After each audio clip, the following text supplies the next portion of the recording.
سبحان اللہ و بحمدہ عدد خلقہ ورضا نفسہ وزینۃ عرشہ ومداد کلماتہ۔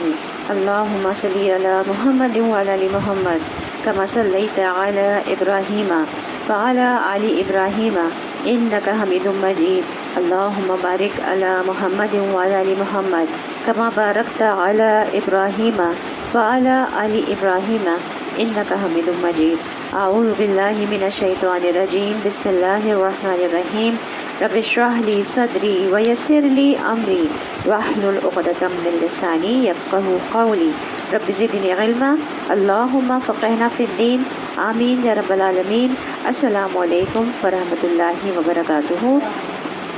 سلسلہ ہے فہم القرآن کا اور استقبال رمضان کا۔ استقبال رمضان میں صورتوں کے ترجمہ یاد، نمازوں کے اصلاح میں صورتوں کا ترجمہ یاد کرنے کے حوالے سے ہم چھوٹی صورتوں کا ترجمہ یاد کر رہے ہیں۔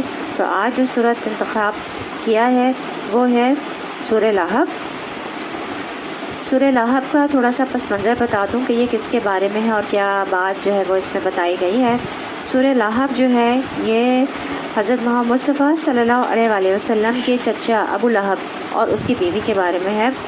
ابو لہب جو ہے حضرت محمد صلی اللہ علیہ وسلم کے پڑوسی بھی تھے اور ان کے چچا بھی تھے، اور نبی کریم صلی اللہ علیہ وسلم جب ان کو نبوت ملی ہے اور دین اسلام اللہ کا پیغام انہوں نے لوگوں کو دینا شروع کیا ہے، تو یہ جو ہے ابو لہب بھی اور اس کی بیوی دونوں نبی کریم صلی اللہ علیہ وسلم کے بہت سخت ترین دشمن ہو گئے تھے، اور ان کو طرح طرح سے تنگ کیا جاتا تھا، ہر طریقے سے ان کو تنگ کرتے تھے، ان کو ان کے گھروں میں بھی تنگ کرتے تھے۔ ان نبی کریم صلی اللہ علیہ وسلم اور ان کے گھر کے درمیان جو ہے نا وہ ایک دیوار تھی، تو جب ان کے گھر میں کھانا پکتا تھا نبی صلی اللہ علیہ وسلم کے گھر میں، تو اوپر سے یہ لوگ چیزیں پھینکتے تھے اور گندگی پھینکتے تھے کہ ان کی جو ہے وہ کھانا خراب ہو۔ اور رات میں جو ہے وہ ابو لہب کی جو بیوی تھی وہ ابو جہل، اس کا ام جمیل اس کا لقب تھا، وہ کیا کرتی تھی کہ وہ جھاڑیاں لا کے جو ہے ان کے گھر کے آگے، نبی کریم صلی اللہ علیہ وسلم کے گھر کے آگے لا کے ڈال دیا کرتی تھیں کہ جب وہ گھر سے باہر نکلیں تو ان کو نکلنے میں مشکل ہو اور ان کے چبھیں اور وہ تکلیف میں آ جائیں۔ اس طرح سے نبی کریم صلی اللہ علیہ وسلم کی دو بیٹیاں جو ہیں وہ نبوت سے پہلے ابو لہب کے دو بیٹوں کو بیائی گئی تھیں، تو جب نبی کریم صلی اللہ علیہ وسلم کو نبوت ملی تو ابو لہب نے اپنے بیٹوں سے کہا کہ تم جو ہو ان کی دونوں بیٹیوں کو طلاق دے دو، تو نبی کریم صلی اللہ علیہ وسلم کی دونوں بیٹیوں کو اور اس کے دونوں بیٹوں نے طلاق بھی دے دی۔ اور نبی کریم صلی اللہ علیہ وسلم جب بھی جاتے تھے دین کی تبلیغ کرنے جاتے تھے یا اللہ کا پیغام سنانے لوگوں کو جاتے تھے بازار میں، تو پیچھے سے ابو لہب پہنچ جاتا تھا، اور جب نبی کریم صلی اللہ علیہ وسلم لوگوں کو بتاتے تھے، اللہ کی بات بتاتے تھے، تو وہ جو ہے وہ کہتا تھا کہ اس کی بات نہیں سنو، اس نے اپنے خاندان کو اور اپنے قبیلے کو چھوڑ دیا ہے اور یہ جھوٹا ہے، اور اس کی بات جو ہے وہ نہیں سنو، اس نے اپنے دین کو چھوڑ دیا ہے، اور ان کے خلاف باتیں کرتے تھے۔ تو ہر طرح سے جو ہے وہ ابو لہب نے اور اس کی بیوی نے نبی کریم صلی اللہ علیہ وسلم کو ستایا، اور پڑوسی تھے تو اس وجہ سے زیادہ ستایا، اور پھر یہ ان کی بیٹیاں بھی گئی تھیں ان کے گھر میں تو اس وجہ سے اور ستایا کہ جتنا قریبی ہوتا ہے رشتہ تو اتنا ہی زیادہ اگر اس میں دشمنیاں پیدا ہو جائیں تو وہ اور زیادہ تکلیف دیتے ہیں۔ پھر جب بیٹیاں چلی گئیں تو انہوں نے تو طلاق کروا دی ان کی بیٹیوں کی نا، تو اتنے ہمارے نبی کریم صلی اللہ علیہ وسلم جو ہے وہ اتنا سہ چکے ہیں کہ نبوت کے بعد جو ہے وہ انہیں کتنی تکلیفیں برداشت کرنی پڑی، کہ صرف نبوت ملنے کی وجہ سے کہ اللہ کا پیغام پہنچا رہے ہیں ان کی بیٹیوں کو، ان کے اپنے ہی رشتہ دار ابو لہب سگے چچا تھے، دیکھو بلڈ ریلیشن تھا، تو انہوں نے اتنی تکلیف پہنچائی۔ تو انہی کے بارے میں ہے یہ سورت۔ شروع کرتے ہیں بسم اللہ، سات نام اللہ کے، الرحمن جو بہت رحمان ہے،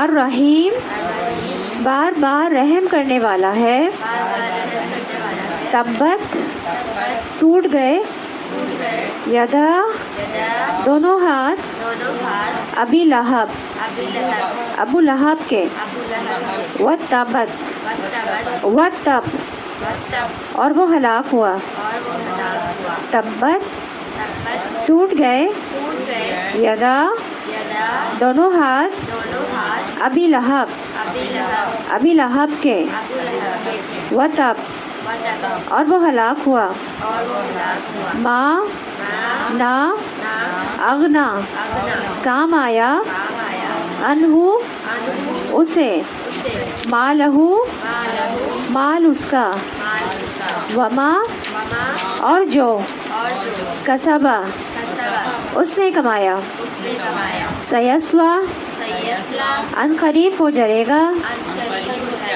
نارن آگ میں، ذات لہب شعلے والی، وامرأتہ اور اس کی بیوی، حمّا اٹھانے والی ہے، لتل حطب لکڑی کے گھٹے کو، فی جیدہا اس کی گردن میں، حبل رسی ہوگی، من مسد بٹی ہوئی، تبت یدا ابی لہب و تب ٹوٹ گئے دونوں ہاتھ ابو لہب کے اور وہ ہلاک ہوا۔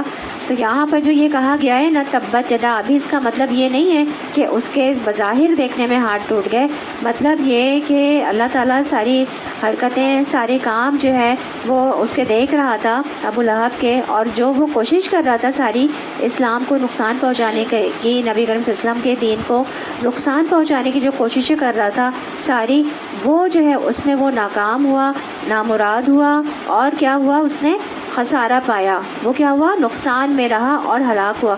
اور یہ تب جو ہے تابا، یہ بدعا کے لیے بھی آتا ہے، ایک طرح سے اس میں بدعا بھی دی گئی ہے کہ ہلاک ہوا ابو لہب، یعنی کہ مستقبل کی اس میں خبر دی گئی ہے، اور موجودہ حال کی بھی اس کو خبر دی گئی ہے کہ اس کی سازشیں جو تھی وہ ساری کی ساری کیا ہوئی، ناکام ہوئی، اور آگے بھی جو کیا ہوگا وہ ہلاک ہی ہوگا، آخرت میں اس کے لیے کیا ہے، ہلاکت ہی ہے۔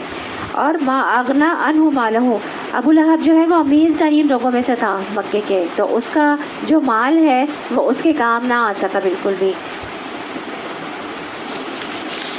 وما کسبا اور جو اس نے کمایا، تو یہاں پہ کسبا سے مراد اولاد کو ایک حدیث میں کہا گیا ہے کہ تم اولاد جو ہے وہ تمہاری کمائی ہے، تو اس کی اولاد بھی تھی، بیٹے بھی تھے، تو وہ بیٹے بھی جو ہے نا اس کے کسی کام نہ آ سکے، نہ وہ مال سے جو ہے وہ کچھ پا سکا، مطلب آخرتی حاصل کر سکا، اور نہ ہی اپنے بیٹوں کے ذریعے نہ اسے دنیا میں کچھ ملا اور نہ آخرت میں اسے کچھ ملا۔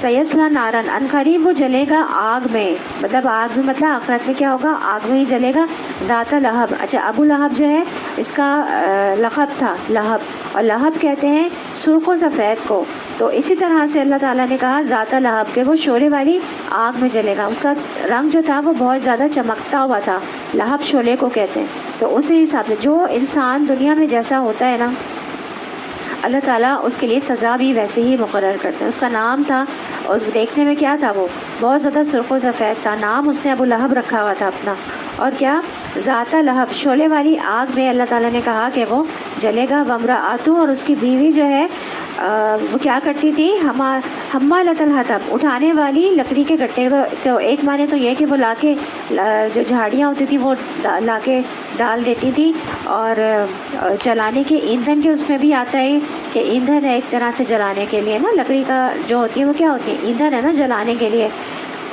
آگ کے جلانے کے لیے، تو لیکن وہ لگائی بجھائی بھی کرتی تھی نبی کریم صلی اللہ علیہ وسلم کے بارے میں، اور لوگوں کو جا کے ان کے بارے میں اکساتی تھی، بھڑکاتی تھی، اور منع کرتی تھی لوگوں کو کہ ان کی بات جو ہے وہ نہیں سنو۔ فی جیدہا اس کی گردن میں رسی ہوگی بٹی ہوئی، تو جو وہ ام جمیل نام تھا اس کا، وہ ایک بہت خوبصورت ہار پہنا کرتی تھی، اور وہ کہتی تھی کہ میں نبی کریم صلی اللہ علیہ وسلم کی عداوت میں اس ہار کو بھی خرچ کر دوں گی، یعنی کہ اس ہار کو بھی لگا دوں گی اگر نبی کریم صلی اللہ علیہ وسلم کی عداوت میں ان کو نقصان پہنچانے کے لیے اگر اس ہار کو جو ہے وہ استعمال کرنا پڑا۔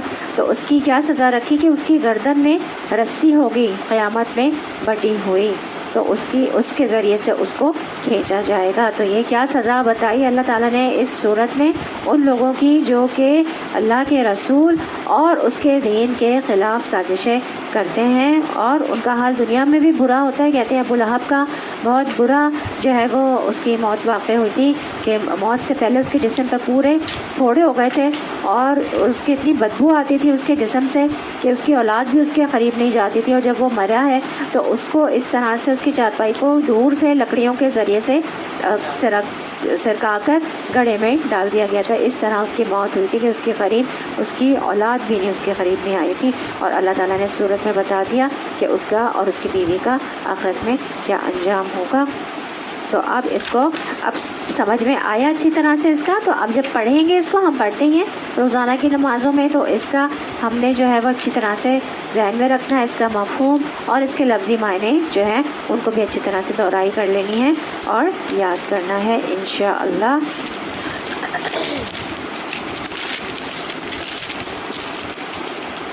شروع کرتے ہیں اپنا پارہ نمبر 12. آغاز ہوتا ہے سورہ ہود کی آیت نمبر 6 سے. اعوذ باللہ،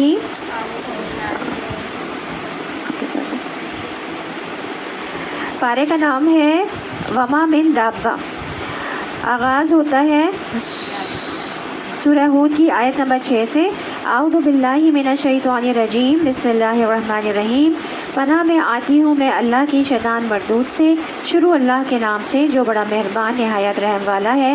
وما من دابۃ فی الارض الا علی اللہ رزقها ویعلم مستقرها ومستودعها وکل فی کتاب مبین. زمین میں چلنے والا کوئی جاندار ایسا نہیں ہے جس کا رزق اللہ کے ذمے نہ ہو اور جس کے متعلق وہ نہ جانتا ہو کہ کہاں وہ رہتا ہے اور کہاں وہ سونپا جاتا ہے. سب کچھ ایک صاف دفتر میں درج ہے.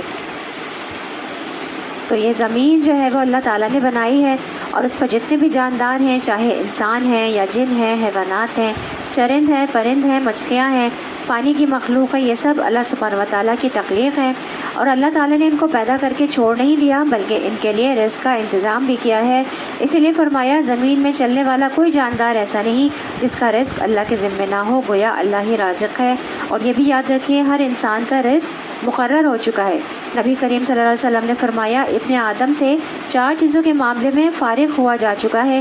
ایک اس کی تخلیق کے بارے میں، اس کے اخلاق کے بارے میں، اس کے رزق کے بارے میں اور اس کی موت کے بارے میں. ایک اور روایت میں آتا ہے کہ رزق سے بھاگنے والا بھی رزق پا کر رہے گا. نبی صلی اللہ علیہ وسلم نے فرمایا اگر ابن آدم اپنے رزق سے اس طرح بھاگے جس طرح موت سے بھاگتا ہے تو رزق اس کو اس طرح پالے گا جس طرح موت اسے پا لیتی ہے. یعنی یہ اللہ سبحانہ وتعالیٰ کا فضل ہے کہ اس نے اپنے بندوں کی ضروریات کا انتظام کیا ہے. اس لیے اس معاملے میں انسان کو کوشش تو کرنی چاہیے لیکن بہت زیادہ پریشان نہیں ہونا چاہیے. ہاں پریشانی فکر آخرت کے بارے میں ہونی چاہیے کہ کل کیا ہوگا. اور مستقر کہتے ہیں قرارگاہ کو، اور قرارگاہ سے مراد یہاں پہ ماں کا رحم ہے، چاہے وہ انسان کا ہو چاہے غیر انسان کا، یعنی جہاں وہ ٹک کر تخلیق پاتا ہے. جیسے کہ اور دوسرے جاندار باہر انڈے دیتے ہیں تو ان کے انڈے جو ہے وہاں باہر پرورش پاتے ہیں.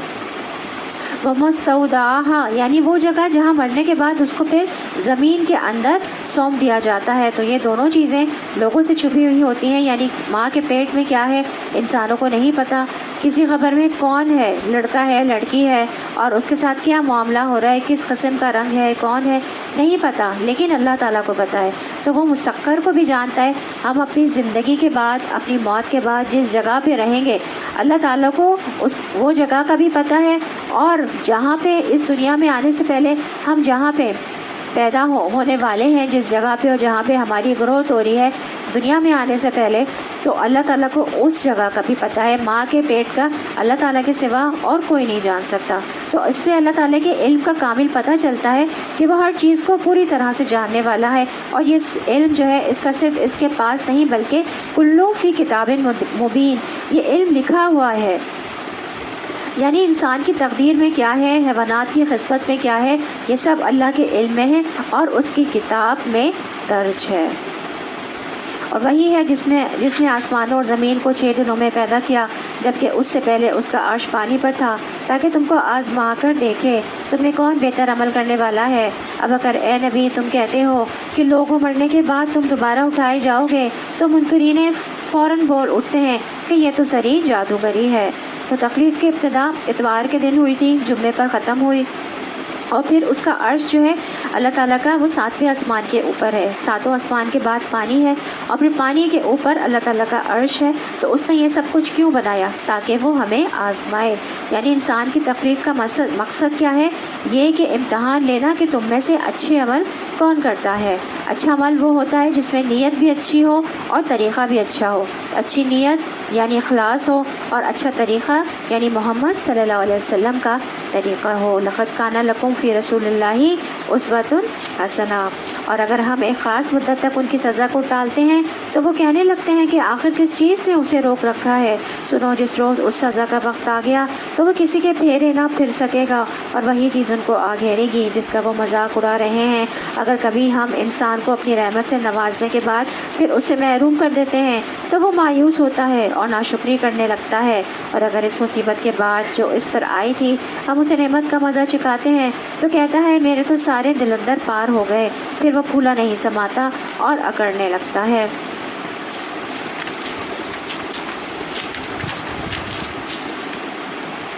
یعنی بجائے اس کے کہ شکر ادا کرے وہ تکبر کرنے لگتا ہے۔ تو انسان کا حال کیا ہے کہ وہ زیادہ تر ناشکری ہی کرتا ہے، تکلیف میں بھی ناشکری اور خوشحالی میں بھی ناشکری۔ تو زندگی میں اب ہم دیکھیں کہ رات بھی آتی ہے اور دن بھی آتا ہے، تو جب اچھے حالات ہوتے ہیں تو یہ نہ سمجھے کہ یہ ہمیشہ ایسے ہی حالات رہیں گے۔ شکر ادا کرتے رہیں، اللہ کے قریب رہیں، اللہ کی عبادت کرتے رہیں، اور پھر اگر اچھے حالات کے بعد تکلیف دہ حالات اگر آ بھی جائیں تو پھر بھی صبر کے ساتھ خوشحالی کا انتظار کریں اور ناشکری نہ کریں کہ ہر حال میں اللہ تعالیٰ کا شکر کرنا ہے۔ نبی کریم صلی اللہ علیہ وسلم کیا کرتے تھے؟ جب پریشانی ہوتی تھی اور تکلیف میں ہوتے تو کیا پڑھتے تھے؟ الحمدللہ علی کل حال پڑھا کرتے تھے۔ اس عیب سے پاک اگر کوئی ہے تو بس وہ لوگ جو صبر کرنے والے اور نیکوکار ہیں، اور وہی ہیں جن کے لیے درگزر بھی ہے اور بڑا اجر بھی ہے۔ تو اجر کبیر سے کیا مراد ہے؟ جنت الفردوس۔ ان کے لیے جو صبر کر کے اچھے عمل کرتے رہتے ہیں وہ کیا کہتے ہیں؟ وہ کہتے ہیں الحمدللہ، اللہ کا شکر ہے جس حال میں رکھے۔ تو ایمان والے، صبر والے، نیک عمل کرنے والے بد اخلاقی سے اور ایسی باتوں سے پاک ہوتے ہیں، اور وہ ہر حال میں اللہ تعالیٰ سے اچھی امیدیں رکھتے ہیں۔ تو یہاں پر آپ دیکھیے صبر کا لفظ جو استعمال ہوا ہے وہ نئے معنوں میں استعمال ہوا ہے۔ وہ کیا ہے؟ مصیبتوں کے چھٹ جانے کا انتظار کرنا، اور کہ یہ دن بھی گزر جائیں گے، یہ وقت بھی نکل جائے گا، جیسے اچھے دن نکل گئے یہ بھی دن نکل جائیں گے، اور اس کے بعد کیا ہوگا؟ آسانی ہو جائے گی۔ تو اے پیغمبر صلی اللہ علیہ وسلم، کہیں ایسا نہ ہو کہ تم ان چیزوں میں سے کسی چیز کو بیان کرنے سے چھوڑ دو جو تمہاری طرف وحی کی جا رہی ہیں، اور اس بات پر دل تنگ ہو کہ وہ کہیں گے اس شخص پر کوئی خزانہ کیوں نہ اتارا گیا، یا یہ کہ اس کے ساتھ کوئی فرشتہ کیوں نہ آیا۔ تم تو محض خبردار کرنے والے ہو، آگے ہر چیز کا حوالے دار اللہ ہے۔ تو نبی کریم صلی اللہ علیہ وسلم جو تمام انسانوں سے زیادہ صبر اور حوصلے والے تھے، تو ان پر بھی بعض اوقات ایسی گھبراہٹ طاری ہو جاتی تھی کہ جو کسی ایک عام انسان پر ہوتی ہے اور جو اپنے حالات سے پریشان ہوتا ہے، لیکن اللہ سبحانہ و تعالیٰ آپ کو آپ کا مقام یاد دلا رہے ہیں اور آپ کو کانفیڈنس دے رہے ہیں کہ آپ فکر نہ کریں، آپ کے پاس مادی وسائل کی کثرت نہیں، آپ کو اللہ تعالیٰ نے جو مقام دیا ہے اس کی بنا پر آپ اپنا کام کرتے چلے جائیں۔ اللہ نے آپ کو جس چیز کے لیے چنا ہے آپ اس بات پر، اس کام پر، اس مشن پر نظر رکھیں۔ ہمارے ساتھ بھی ایسا ہوتا ہے نا کہ ہم irrelevant چیزوں کی طرف زیادہ توجہ کرنے لگتے ہیں، چونکہ ہمارے حالات ایسے ہیں، اور چونکہ میرے ساتھ کوئی سپورٹ نہیں ہے، میرے گھر کے حالات اچھے نہیں ہیں، تو میں دین کا کام کیسے کروں، میں یہ کیسے پڑھوں قرآن؟ نہیں، اگر آپ کو دین کا علم دے دیا اللہ نے، تو آپ کو اللہ تعالیٰ نے راہ دکھا دی ہے، اس کام کے لیے چن لیا ہے، تو اس کو اپنے لیے بہت بڑا ہمیں آنر سمجھنا ہے، اس پر فوکس کرنا ہے، سب سے زیادہ توجہ اسی پہ دینی ہے، کیونکہ دنیا کے باقی کام تو ہم ساری زندگی سے کرتے ہی آ رہے ہیں نا، تو تھوڑا ان کو پیچھے کرنا ہے، اور یہ نیا کام اگر آیا ہے تو اس کو بہت نئے طریقے سے اچھے مشن اور اچھے جذبے کے ساتھ اس کو آگے لے کر چلنا ہے، اس کو فوکس کرنا ہے۔ باقی چیزیں اللہ تعالیٰ کی سپورٹ کر دیں، وہ ان کی ٹیک کیئر کرے گا اور ان کو درست کر دے گا۔ کیا یہ کہتے ہیں کہ پیغمبر نے یہ کتاب خود گھڑ لی ہے؟ کہو اچھا یہ بات ہے، تو اس جیسی گھڑی ہوئی 10 صورتیں تم بنا لاؤ، اور اللہ کے سوا اور جو تمہارے معبود ہیں ان کو مدد کے لیے بلا سکتے ہو تو بلا لو، اور اگر تم انہیں معبود سمجھنے میں سچے ہو، اب اگر وہ تمہارے معبود تمہاری مدد کو نہیں پہنچتے تو جان لو کہ یہ اللہ کے علم سے نازل ہوئی ہے، اور یہ کہ اللہ کے سوا کوئی حقیقی معبود نہیں ہے۔ پھر کیا تم اس امر حق کے آگے سارے تسلیم خم کرتے ہو؟ تو جو لوگ بس اس دنیا کی زندگی اور اس کی خوش نمائیوں کے طالب ہوتے ہیں، ان کی کارگزاری کا سارا پھل ہم یہی ان کو دے دیتے ہیں، اور اس میں ان کے ساتھ کوئی کمی نہیں کی جاتی۔ یعنی جو وہ نیکی کرتے ہیں، اچھا کرتے ہیں، دعائیں مانگتے ہیں، بس وہ صرف دنیا ہی مانگتے ہیں تو ہم ان کو دنیا ہی دے دیتے ہیں۔ تو جو اللہ تعالیٰ سے دنیا مانگے گا اللہ تعالیٰ اس کو دنیا ہی دے دیتا ہے، اور وہ دنیا میں گھاٹے میں نہیں رہتے۔ جو آخرت کو بھول کر صرف دنیا میں فوکس کیے ہوئے ہیں، پھر انہیں آخرت میں کچھ نہیں ملے گا۔ تو یہاں بنیادی طور پر ریاکاروں کے بارے میں بات کی گئی ہے کہ جو اپنے نیک اعمال کو دکھاوے کے لیے کرتے ہیں اور لوگوں سے واہ واہ چاہتے ہیں، تعریف چاہتے ہیں اور شہرت حاصل کرنے کے لیے چاہتے ہیں، تو لوگوں کے اندر نیک بیوی کہلانا چاہتے ہیں کہ لوگ ہمیں بہت ایماندار اور شریف سمجھیں تاکہ اس کی آڑ میں ہم مزید دنیا کے کچھ فائدے حاصل کریں۔ ایسے بھی لوگ ہوتے ہیں جو آخرت کا، دین کا کام دنیا حاصل کرنے کے لیے کر رہے ہوتے ہیں، کیونکہ دین والوں پر لوگوں کا کیا ہوتا ہے؟ ٹرسٹ ہو جاتا ہے نا۔ تو بعض لوگ دین کی آڑ لے لیتے ہیں تاکہ لوگ ان پر ٹرسٹ کریں اور پھر اس کے پیچھے وہ اپنے مذموم نیتوں اور ارادوں کو پورا کرتے ہیں، تو ایسے لوگوں کے لیے سزا بتائی گئی ہے۔ مگر آخرت میں ایسے لوگوں کے لیے آگ کے سوا کچھ نہیں ہے۔ وہاں معلوم ہو جائے گا کہ جو کچھ انہوں نے دنیا میں بنایا وہ سب ملیا میٹ ہو گیا اور اب ان کا سارا کیا طرح محض باطل ہے۔ پھر بھلا وہ شخص جو اپنے رب کی طرف سے ایک صاف شہادت رکھتا تھا، اس کے بعد ایک گواہ بھی پروردگار کی طرف سے اس شہادت کی تائید میں آ گیا اور پہلے موسیٰ علیہ السلام کی کتاب رہنما اور رحمت کے طور پر آئی ہوئی بھی موجود تھی، کیا وہ بھی دنیا پرستوں کی طرح اس سے انکار کر سکتا ہے؟ ایسے لوگ تو اس پر ایمان ہی لائیں گے، اور انسانی گروہوں میں سے جو کوئی اس کا انکار کرے تو اس کے لیے جس جگہ کا وعدہ ہے وہ دوزخ ہے۔ بس اے پیغمبر صلی اللہ علیہ وسلم، تم اس چیز کی طرف سے کسی شک میں نہ پڑنا، یہ حق ہے تمہارے رب کی طرف سے، مگر اکثر لوگ مانتے نہیں ہیں۔ اور اس شخص سے بڑھ کر ظالم اور کون ہوگا جو اللہ پر جھوٹ گڑے؟ ایسے لوگ اپنے رب کے حضور پیش ہوں گے اور گواہ شہادت دیں گے کہ یہ ہیں وہ لوگ جنہوں نے اپنے رب پر جھوٹ گڑا تھا۔ سنو، خدا کی لعنت ہے ظالموں پر۔ تو رب پر جھوٹ باندھنا کیا ہے؟ شرک کرنا یا ان باتوں کو ان سے اللہ سے منسوب کرنا جو اس نے فرمائی ہی نہیں ہے۔ ان ظالموں پر جو خدا کے راستے سے لوگوں کو روکتے ہیں، اس کے راستے کو ٹیڑھا کرنا چاہتے ہیں اور آخرت کا انکار کرتے ہیں، یعنی دین کے اندر نقص نکالنے کی کوشش کرتے ہیں۔ یہ سدونہ کون لوگ ہوتے ہیں؟ جو اپنے آپ کو حق کی پیروی سے روکتے ہیں اور دوسروں کو بھی اطاعت کرنے سے روکتے ہیں، دین کے اندر ٹیڑھا پن نکالتے ہیں اپنے خیال سے، اپنی ٹیڑھی عقل کے مطابق، تاکہ لوگوں کو اللہ کی فرمانبرداری سے روکا جا سکے۔ تو یاد رکھیے، دوسروں کو گمراہ کرنا انتہائی ظلم ہے، اپنے اوپر بھی اور دوسروں پر بھی۔ وہ زمین میں اللہ کو بے بس کرنے والے نہ تھے اور نہ اللہ کے مقابلے میں کوئی ان کا حامی تھا۔ انہیں اب دوہرا عذاب دیا جائے گا، وہ نہ کسی کی سن ہی سکتے تھے اور نہ خود ہی انہیں کچھ سوچتا تھا۔ یہ وہ لوگ ہیں جنہوں نے اپنے آپ کو خود گھاٹے میں ڈالا اور وہ سب کچھ ان سے کھو گیا جو انہوں نے گھر رکھا تھا۔ ناگزیر ہے کہ وہی آخرت میں سب سے بڑھ کر گھاٹے میں رہے وہ لوگ جو ایمان لائے اور جنہوں نے نیک عمل کیے اور اپنے رب ہی کے ہو کر رہے، تو یقیناً وہ جنتی لوگ ہیں اور جنت میں وہ ہمیشہ رہیں گے۔ ان دونوں فریقوں کی مثال ایسی ہے کہ جیسے ایک آدمی تو ہوا ہو اندھا بہرا اور دوسرا ہو دیکھنے اور سننے والا، کیا یہ دونوں یکساں ہو سکتے ہیں؟ کیا تم اس مثال سے کوئی سبق نہیں لیتے؟ اور ایسے ہی حالات تھے جب ہم نے نوح علیہ السلام کو اس کی قوم کی طرف بھیجا تھا۔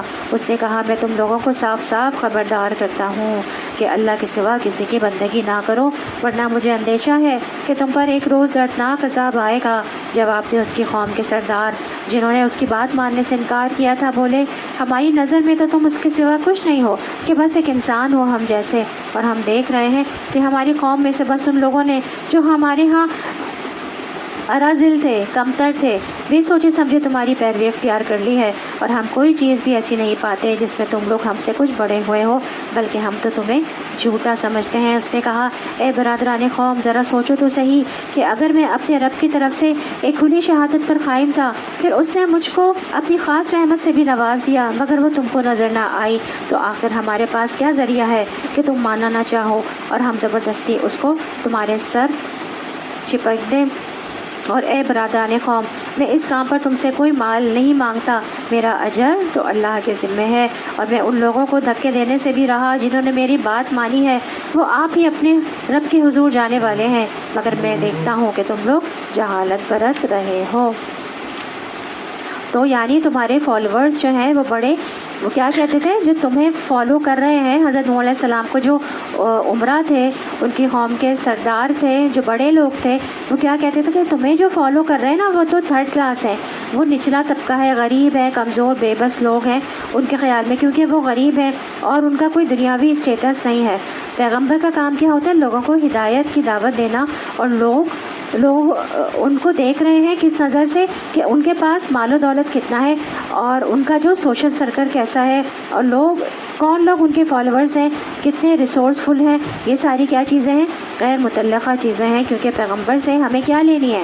ہدایت لینی ہوتی ہے، پیغمبر سے ہدایت ہے، نہ کہ اس کی شان و شوکت اور اس کے ساتھ جو دنیا لگی ہوئی ہو وہ دیکھنا مطلوب ہے۔ اور آج کے دور میں ہم دیکھیں ہمارے علماء کرام جو ہیں وہ کتنا دین کا علم اور علم والے ہوتے ہیں، لیکن اگر ان کی دنیا کم ہے تو بہت کم لوگ ہوتے ہیں ایسے کہ جو کہ ان کی صحیح جو وہ قدر کر رہے ہوتے ہیں اور ان کو عزت دے رہے ہوتے ہیں، ورنہ اکثر جو دنیا والے ہیں نا، جو بڑے لوگ ہیں، وہ کیا کرتے ہیں، ان کے دلوں میں، ان کے ذہنوں میں یہی چیز ہوتی ہے کہ یہ لوگ جو ہیں وہ کیا ہے، معاشرے کا کم تر حصہ ہے۔ آپ دیکھیں جو تنخواہیں دی جاتی ہیں علماء کرام کی اور جو دوسرے امام وغیرہ ہیں مسجدوں کے، ان کی آپ دیکھیں اس پروفیشن کو کتنا کمتر کر دیا گیا ہے، ان کی تنخواہیں کتنی کم ہوتی ہیں کہ اس سے وہ، حالانکہ وہ دین کا کام کر رہے ہوتے ہیں، لوگوں کی خدمت کر رہے ہوتے ہیں، اللہ کے دین کا کام کر رہے ہوتے ہیں، لیکن ان کی آپ دیکھیں تنخواہیں اتنی کم ہوتی ہیں کہ وہ اپنے گھر کا خرچہ بھی نہیں چلا سکتے ہیں۔ تو لوگ جو انہیں ڈونیشن دیتے ہیں، حالانکہ ان کی تو تنخواہیں بہت اچھی جو ہیں وہ فکس ہونی چاہیے۔ تو یہ اسی لیے کہتے ہیں کہ جو بھی دین کا داعی ہے یا پیغمبر ہے، اس سے ہمیں کیا لینی ہے، ہدایت لینی ہے، اور اس کی شان و شوکت، اس کے ساتھ جو دنیا لگی ہے، ہمیں وہ نہیں دیکھنا، بلکہ ہمیں اس کی کیا کرنی ہے، ان کی تو اور قدر کرنی ہے ہم نے۔ تو وہ لوگ کیا سمجھتے تھے کہ جو لوگ قبول کر رہے تھے انہی کو وہ کہتے تھے، وہ تو حضرت نوح علیہ السلام کو بھی بہت زیادہ کمتر سمجھتے تھے، اور جب وہ کشتی بنا رہے تھے تو ان کا مذاق اڑایا کرتے تھے آ کے، اور جو ہے وہ ان کو بہت کمتر خیال کرتے تھے کہ تمہارے ہی جیسے لوگوں نے تمہارے جو تم لائے ہو دین، پیغام لے کر آئے ہو، اس کو قبول کیا ہے۔ اور اے قوم، اگر میں ان لوگوں کو دھتکار دوں تو خدا کی پکڑ سے کون مجھے بچانے آئے گا؟ تم لوگوں کی سمجھ میں کیا اتنی بات بھی نہیں آتی؟ اور میں تم سے نہیں کہتا کہ میرے پاس اللہ کے خزانے ہیں، نہ یہ کہتا ہوں کہ میں غیب کا علم رکھتا ہوں، نہ یہ میرا دعویٰ ہے کہ میں فرشتہ ہوں، اور یہ بھی میں نہیں کہہ سکتا کہ جن لوگوں کو تمہاری آنکھیں حقارت سے دیکھتی ہیں انہیں اللہ نے کوئی بھلائی نہیں دی، ان کے نفس کا حال اللہ ہی بہتر جانتا ہے۔ اگر میں ایسا کہوں تو ظالم ہوں گا۔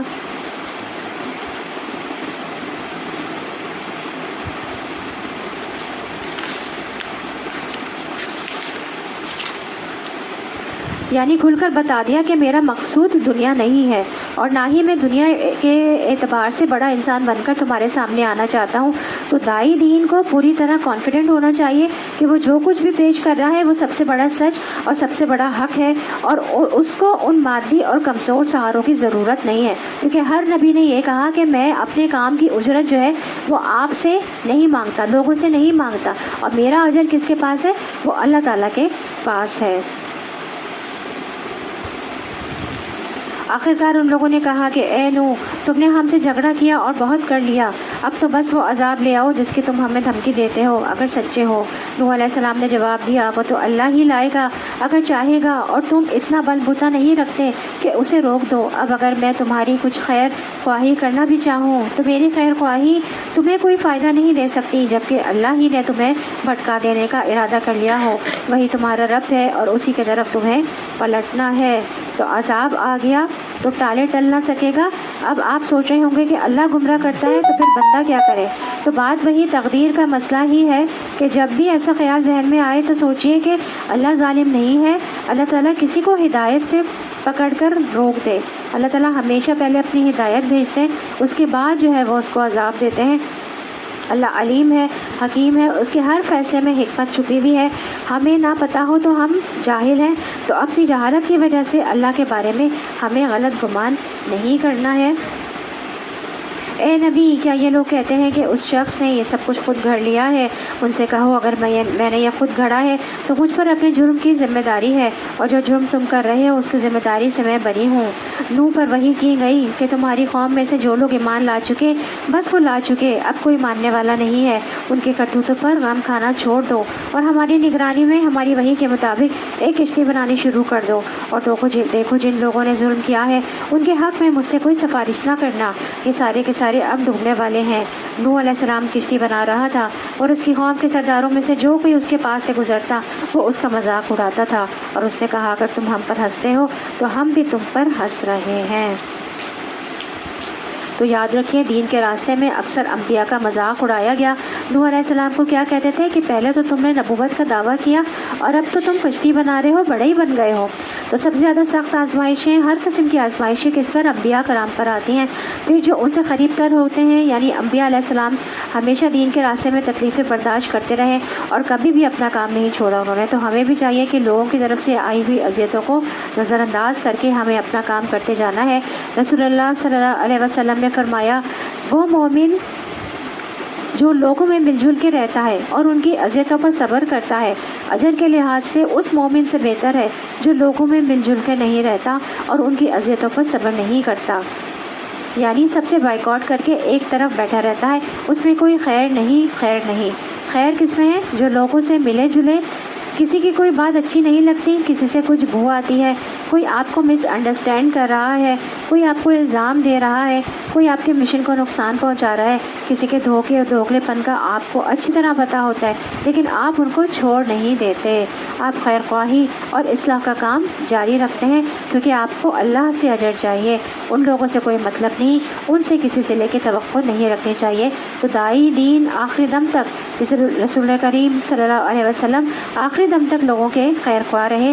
تو ابو سفیان مسلمان ہو گئے تھے متاثر ہو کر، اکرمہ جو ابو جہل کے بیٹے تھے وہ مسلمان ہو گئے تھے، ولید بن مغیرہ کے بیٹے خالد بن ولید مسلمان ہو گئے تھے۔ تو یہ ایک طویل صبر کے نتیجے میں کامیابیاں حاصل ہوئیں۔ اس لیے جو شخص دین کی طرف بلائے اسے صبر سے کام لینا چاہیے اور کام کرتے رہنا چاہیے، اور ہر طرح کی باتوں اور لوگوں کے مذاق اڑانے اور اذیتوں سے اوپر اٹھ جانا چاہیے، انہیں اگنور کرنا چاہیے اور اعراض برتنا چاہیے۔ اس کے ساتھ ساتھ ہم بھی خود عام لوگ جو کہ نہیں دین پہنچا رہے ہیں لیکن دین حاصل کر رہے ہیں، علم حاصل کر رہے ہیں، تو کیا ہوتا ہے ان کی بھی حالات میں چینجز آنے لگتی ہے، ان کی بھی روٹین اور ان کی بھی جو کیا کہنا چاہیے مصروفیات ہیں وہ مختلف ہونے لگتی ہیں۔ ایک جگہ سے آپ تھوڑا سا ایسی آپ مجلسوں میں، ایسی پارٹیز میں، اکثر ہوتا ہے کہ ہم جب دین کی طرف آتے ہیں ایسی پارٹیز میں ہم جانا بند کر دیتے ہیں جو کہ کیا ہوتی ہیں، شیطان والی ہوتی ہیں، میوزک کی پارٹیز ہوتی ہیں یا اور دوسری ایسی پارٹیز ہوتی ہیں جن میں ہلے گلے کے علاوہ اور کچھ نہیں ہوتا۔ تو جب لوگ دین کی طرف آتے ہیں تو ایسی پارٹیز میں ڈیفینیٹلی وہاں سے پیچھے ہٹ جاتے ہیں۔ تو ہماری جو روٹین ہے اور ہماری جو معاشرتی کیا کہنا چاہیے زندگی ہے اس میں بھی تبدیلیاں آتی ہیں۔ تو لوگ اگر برا بناتے ہیں تو ان کو ہم نے کیا کہنا ہے، ان کو ہم نے جڑے رکھنا ہے اپنے آپ کو ان کے ساتھ، لیکن طریقے کے ساتھ کہ ان کو اپنی بات بھی ہم سمجھاتے رہیں اور اس طرح ایٹیٹیوڈ رکھنا ہے کہ وہ بھی ہمارے دین کی طرف یا ہمارے اخلاق سے متاثر ہو کر ہماری طرف آ جائیں، لیکن ان کی باتوں سے ہمیں دل برداشتہ نہیں ہونا، ہمیں ان سے تعلق ختم نہیں کرنا ہے۔ ان قریب تمہیں خود معلوم ہو جائے گا کہ کس پر وہ عذاب آتا ہے جو اسے رسوا کر دے گا، اور کس پر وہ بلا ٹوٹ پڑی ہے جو ٹالے نہ ٹلے گی، یہاں تک کہ جب ہمارا حکم آ گیا اور وہ تنور ابل پڑا تو ہم نے کہا ہر قسم کے جانوروں کا ایک ایک جوڑا کشتی میں رکھ لو، اپنے گھر والوں کو بھی سوائے ان اشخاص کے جن کی نشاندہی پہلے کی جا چکی ہے اس میں سوار کرا دو، اور ان لوگوں کو بھی بٹھا لو جو ایمان لائے ہیں، اور تھوڑے ہی لوگ تھے جو نوح علیہ السلام کے ساتھ ایمان لائے تھے۔ نوح علیہ السلام نے کہا سوار ہو جاؤ اس میں، اللہ ہی کے نام سے ہے اس کا چلنا بھی اور اس کا ٹھہرنا بھی، میرا رب بہت غفور الرحیم ہے۔ بسم اللہ مجریہا و مرساہا ان ربی لغفور الرحیم۔ تو کشتی میں سوار ہوتے ہوئے، گاڑی میں سوار ہوتے ہوئے، گھر میں داخل ہوتے وقت بسم اللہ پڑھیں کیونکہ اللہ کا نام بابرکت ہے۔ رات کو بھی اسی طرح جب اپنے گھر کا دروازہ بند کریں تو بسم اللہ پڑھیں، بسم اللہ پڑھ کر لائٹ آف کریں۔ کبھی یاد رہا ہمیں اس وقت بس ٹک کر بند کر دیتے ہیں، بسم اللہ پڑھنا بھول جاتے ہیں، تو آج سے ہم یہ اپنی عادت بنا لیں کہ انشاءاللہ آج سے ہم کیا کریں گے، بسم اللہ کا نام لے کر ہم جو ہے وہ لائٹ بھی آف کریں گے اور دروازہ بھی اللہ کا نام لے کر بند کریں گے۔ اسی طرح بسم اللہ پڑھ کر چراغ بند کرو، بسم اللہ پڑھ کر پانی کا برتن ڈھانک دو، بسم اللہ پڑھ کر اپنے برتن ڈھانک دو، یعنی رات کو برتن کھلے بھی نہیں رکھنے چاہیے کیونکہ سال کی ایک رات میں وبا اترتی ہے، آسمان سے بیماری اترتی ہے اور جو کھلے برتن ہوتے ہیں اس میں گھس جاتی ہے اور پھر وہاں سے بندوں کو لگ جاتی ہے۔ اس لیے ہر چیز پر بسم اللہ، یعنی جس چیز میں آپ چاہیں کہ اللہ برکت ڈالے اس میں بسم اللہ پڑھیں، بسم اللہ پڑھیں اللہ کا نام لیتے ہوئے، انشاءاللہ خیر اور بھلائی آئے گی۔ تو یہ جو دعا ہے نا، بسم اللہ مجریہا و مرساہا ان ربی لغفور الرحیم، یہ ایاک نستعین کتاب ہے اور یہ دعا جو ہے وہ پیج نمبر 18 پر دعا نمبر 8 بھی ہے۔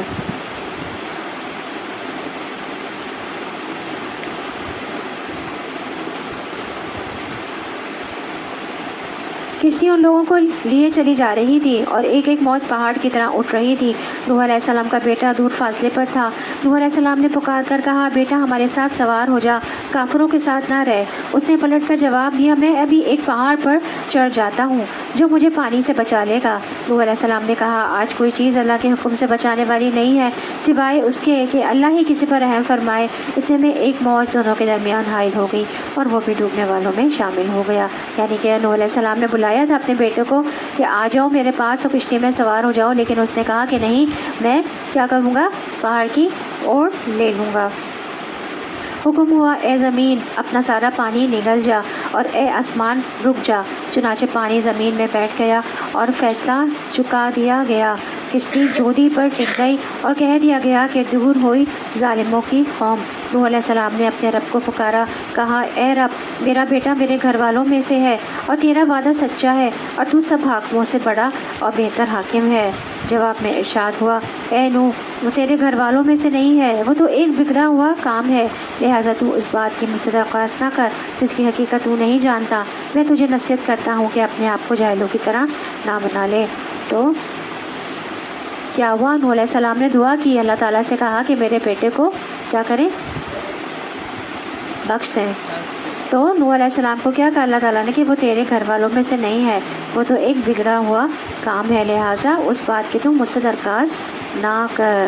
تو ہمارے بہت سے قریبی بھی ایسے لوگ ہوتے ہیں، خون کے رشتے بھی تبھی رشتے ہوتے ہیں جب ان میں ایمان ہو۔ تو اصل رشتہ ایمان کا رشتہ ہوتا ہے، جہاں ایمان نہ ہو وہاں حسب نسب کا رشتہ بھی کٹ جاتا ہے۔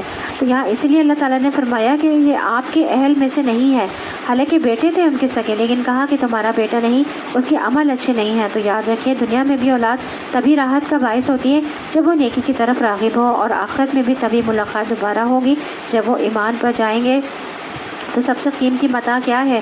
تربیت اولاد کے ذریعے بچوں کو اپنا ہمراہی بنانا کہ دنیا اور آخرت میں اکٹھے رہیں۔ تو جو بچے دنیا میں دین پر ہوتے ہیں، آپ دیکھیں تو ان کو والدین کا بہت احساس ہوتا ہے، اب وہ ہر موقع پر آپ کے کام آتے ہیں، اور جن کو آپ نے دنیا کی محبت دے دی وہ اپنی دنیا میں لگ جاتے ہیں، انہیں آپ کی تکلیفوں کا احساس بھی نہیں ہوتا کہ آپ تنہا ہیں اور آپ کو ان کی ضرورت ہے، انہیں سمجھ بھی نہیں آتی۔ اور یہاں پر آپ دیکھیں کہ اس درخواست پر جو بیٹے کے لیے سفارش تھی، اللہ تعالیٰ نے نوح علیہ السلام کی سفارش قبول نہیں کی۔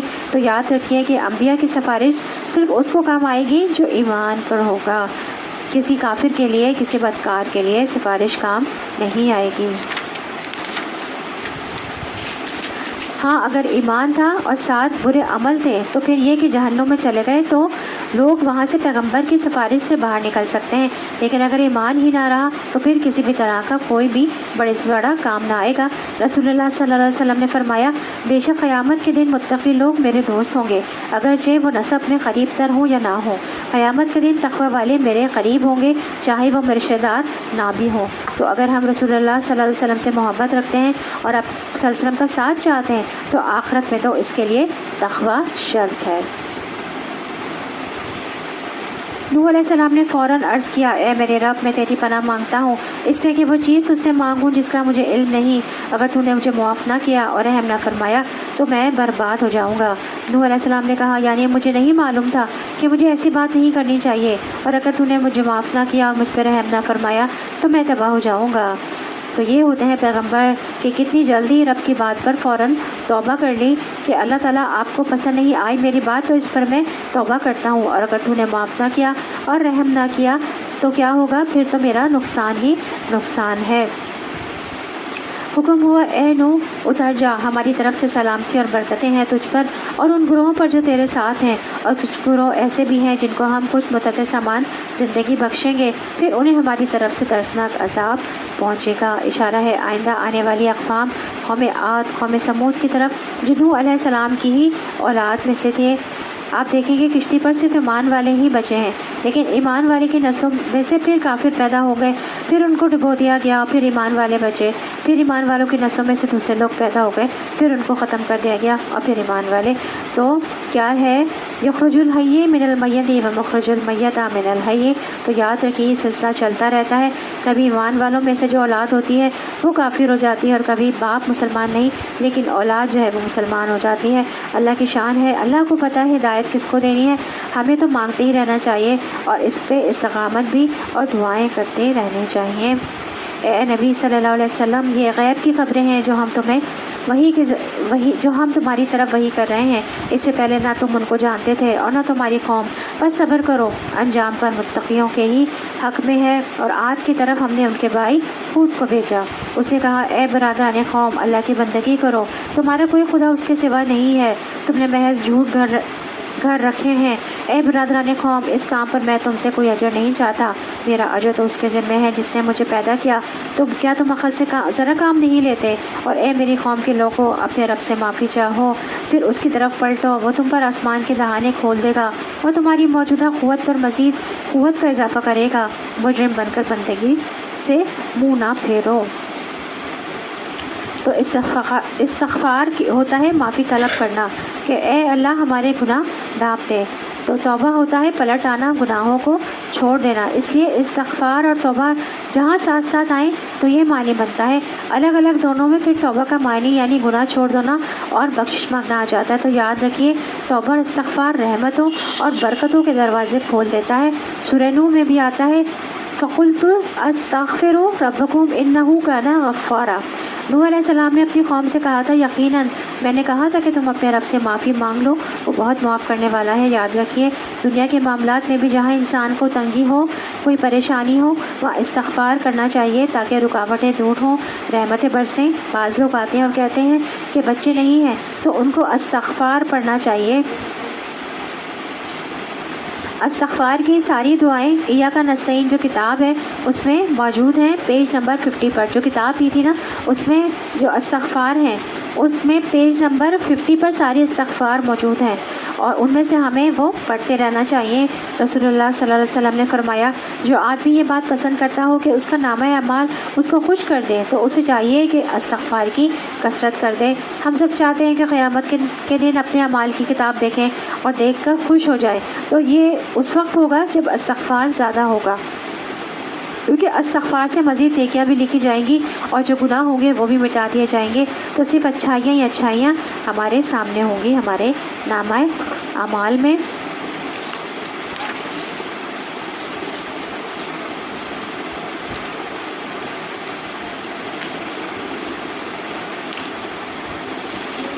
انہوں نے جواب دیا، اے ہود، تو ہمارے پاس کوئی صریح شہادت لے کر نہیں آیا ہے اور تیرے کہنے سے ہم اپنے معبودوں کو نہیں چھوڑ سکتے اور تجھ پر ہم ایمان لانے والے نہیں ہیں۔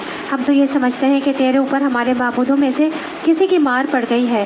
ہود نے کہا، میں اللہ کی شہادت پیش کرتا ہوں اور تم گواہ رہو کہ یہ جو اللہ کے سوا دوسروں کو تم نے خدائی میں شریک ٹھہرا رکھا ہے اس سے میں بیزار ہوں۔ تم سب کے سب مل کر میرے خلاف اپنی کرنی میں کسر نہ اٹھا رکھو اور مجھے ذرا مہلت نہ دو۔ میرا بھروسہ اللہ پر ہے جو میرا رب بھی ہے اور تمہارا رب بھی، کوئی جاندار ایسا نہیں کہ جس کی چوٹی اس کے ہاتھ میں نہ ہو۔ بے شک میرا رب سیدھی راہ پر ہے اور اگر تم منہ پھیرتے ہو تو پھیر لو۔ جو پیغام دے کر میں تمہارے پاس بھیجا گیا تھا وہ میں تم کو پہنچا چکا ہوں۔ اب میرا رب تمہاری جگہ دوسری قوم کو اٹھائے گا اور تم اس کا کچھ نہ بگاڑ سکو گے۔ یقیناً میرا رب ہر چیز پر نگراں ہے۔ پھر جب ہمارا حکم آ گیا تو ہم نے اپنی رحمت سے ہود کو اور ان لوگوں کو جو اس کے ساتھ ایمان لائے تھے نجات دے دی اور ایک سخت عذاب سے انہیں بچا لیا۔ تو یاد رکھیں، نیک اعمال کے باوجود اللہ کی رحمت ہی نجات کا باعث ہوتی ہے۔ پیغمبر نے اپنا کام کر لیا لیکن نجات کیسے ہوئی؟ برحمتہ منا، اللہ کی رحمت سے۔ آپ کتنی بھی محنت کریں، کسی بھی پروجیکٹ میں، کسی بھی مشن میں، کسی بھی کام میں اس میں کامیابی حاصل ہو جائے تو آپ سوچئے کہ یہ میرے رب کا فضل تھا، کیونکہ بہت دفعہ ہم کوششیں کرتے ہیں، چاہے نیک کام کی کوشش کریں وہ بارآور نہیں ہوتی، تو اللہ کا فضل ہوتا ہے، رحمت ہوتی ہے، تو کام جو ہوتا ہے وہ اپنے نتیجے کو پہنچ پاتا ہے۔ یہ عاد اپنے رب کی آیات سے انہوں نے انکار کیا، اس کے رسولوں کی بات نہ مانی اور ہر جبار دشمن حق کی پیروی کرتے رہے۔ آخرکار اس دنیا میں بھی ان پر پھٹکار پڑی اور قیامت کے روز بھی۔ سنو، عاد نے اپنے رب سے کفر کیا، سنو، دور پھینک دیے گئے عاد ہود کی قوم کے لوگ۔ اور سمود کی طرف ہم نے اپنے بھائی صالح کو بھیجا، اس نے کہا، اے میری قوم کے لوگوں، اللہ کی بندگی کرو، اس کے سوا تمہارا کوئی خدا نہیں ہے، وہی ہے جس نے تم کو زمین سے پیدا کیا ہے اور یہاں تم کو بسایا ہے، لہٰذا تم اس سے معافی چاہو اور اس کی طرف پلٹ آؤ، یقیناً میرا رب قریب ہے اور وہ دعاؤں کا جواب دینے والا ہے۔ تو یہاں آپ دیکھ رہے ہیں کہ ہر پیغمبر کو قوم کا بھائی بتایا گیا ہے۔ بھائی خیرخواہ ہوتا ہے اور انہی کے اندر سے ہوتا ہے، اس لیے انہیں مانوس کرنے کے لیے پیغمبروں کو قوم کا بھائی بتایا گیا ہے۔ ہر پیغمبر نے یہی دعوت دی ہے کہ لوگوں اللہ کی عبادت کرو، اللہ سے جڑ جاؤ جس کے سوا تمہارا کوئی الہ نہیں ہے۔ اِنَّ ربی قریب مجیب، یہ دو صفات بھی اللہ تعالیٰ کی بڑا حوصلہ دیتی ہیں۔ اور مجیب کا مطلب ہے کہ جو مانگتا ہے انسان کو دے بھی دیتا ہے اس کو، تو فوراً کن، تو صرف کن کہنا ہوتا ہے۔ اس لیے انسان کو کبھی بھی مایوس نہیں ہونا چاہیے۔ جب کبھی اداسی ہو، پریشانی ہو، دل پر کوئی بوجھ ہو تو دعا مانگ کر کہا کریں اِنَّ ربی قریب مجیب، میرا رب قریب ہے، مجیب بھی ہے، کیونکہ اس طرح اللہ کے ناموں کے ساتھ جب انسان اللہ کو پکارتا ہے تو اللہ کی رحمت آتی ہے۔ یاد رکھیے خاص طور پر رات کے آخری حصے میں رب بہت زیادہ قریب ہوتا ہے۔ نبی کریم صلی اللہ علیہ وسلم نے فرمایا بندہ تمام اوقات سے زیادہ پچھلی رات میں رب کے قریب ہوتا ہے، سحری کے وقت۔ بس اگر ہو سکے تم سے تو اس گھڑی میں اللہ کو یاد کرنے والوں میں سے بن جاؤ، یعنی اپنے اوپر لازم کر لو کہ رات کے آخری تہائی حصے میں اس کو پکارو۔ انہوں نے کہا اے صالح، اس سے پہلے تو ہمارے درمیان ایسا شخص تھا جس سے بڑی توقعات وابستہ تھیں، کیا تو ہمیں ان معبودوں کی پرستش سے روکنا چاہتا ہے جس کی پرستش ہمارے باپ دادا کیا کرتے تھے؟ تو جس طریقے سے ہمیں بلا رہا ہے اس کے بارے میں ہم کو سخت شبہ ہے، جس نے ہمیں خلجان میں ڈال رکھا ہے۔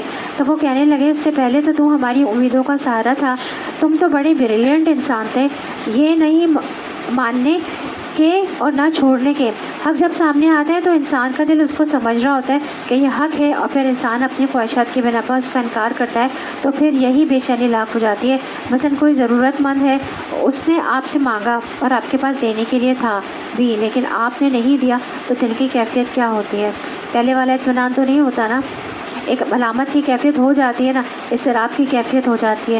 تو انسان کو بہت سے مسائل میں مفتی فتویٰ دے بھی دیتے ہیں، پھر بھی دیکھنا چاہیے ضمیر کیا فتویٰ دے رہا ہوتا ہے، اندر کیا کہتا ہے، کیونکہ مفتی آپ کے سارے حالات کو نہیں جان رہے ہوتے، آپ سے زیادہ بہتر آپ کی پوزیشن کیا ہے اور آپ کو کیا کرنا ہے آپ کا دل جان رہا ہوتا ہے۔ تو دل سے فتویٰ لیں، اور وہ لوگ تمہیں فتویٰ دے بھی دیں، یعنی وہ کرو جس سے تم اللہ کو راضی کر سکو۔ صلی اللہ علیہ وسلم نے کہا اے برادران قوم، تم نے کچھ اس بات پر بھی غور کیا کہ اگر میں اپنے رب کی طرف سے ایک صاف شہادت رکھتا تھا اور پھر اس نے اپنی رحمت سے بھی مجھ کو نواز دیا، تو اس کے بعد اللہ کی پکڑ سے مجھے کون بچائے گا؟ اگر میں اس کی نافرمانی کروں تو میرے کس کام آ سکتے ہو سوائے اس کے کہ مجھے اور زیادہ خسارے میں ڈال دو۔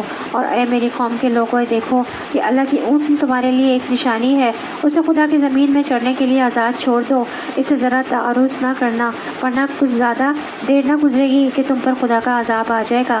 مگر انہوں نے اونٹنی کو مار ڈالا۔ اس پر صلی اللہ علیہ وسلم نے ان کو خبردار کر دیا کہ بس اب 3 دن اپنے گھروں میں اور رہ لو، یہ ایسی میعاد ہے جو جھوٹی ثابت نہ ہوگی۔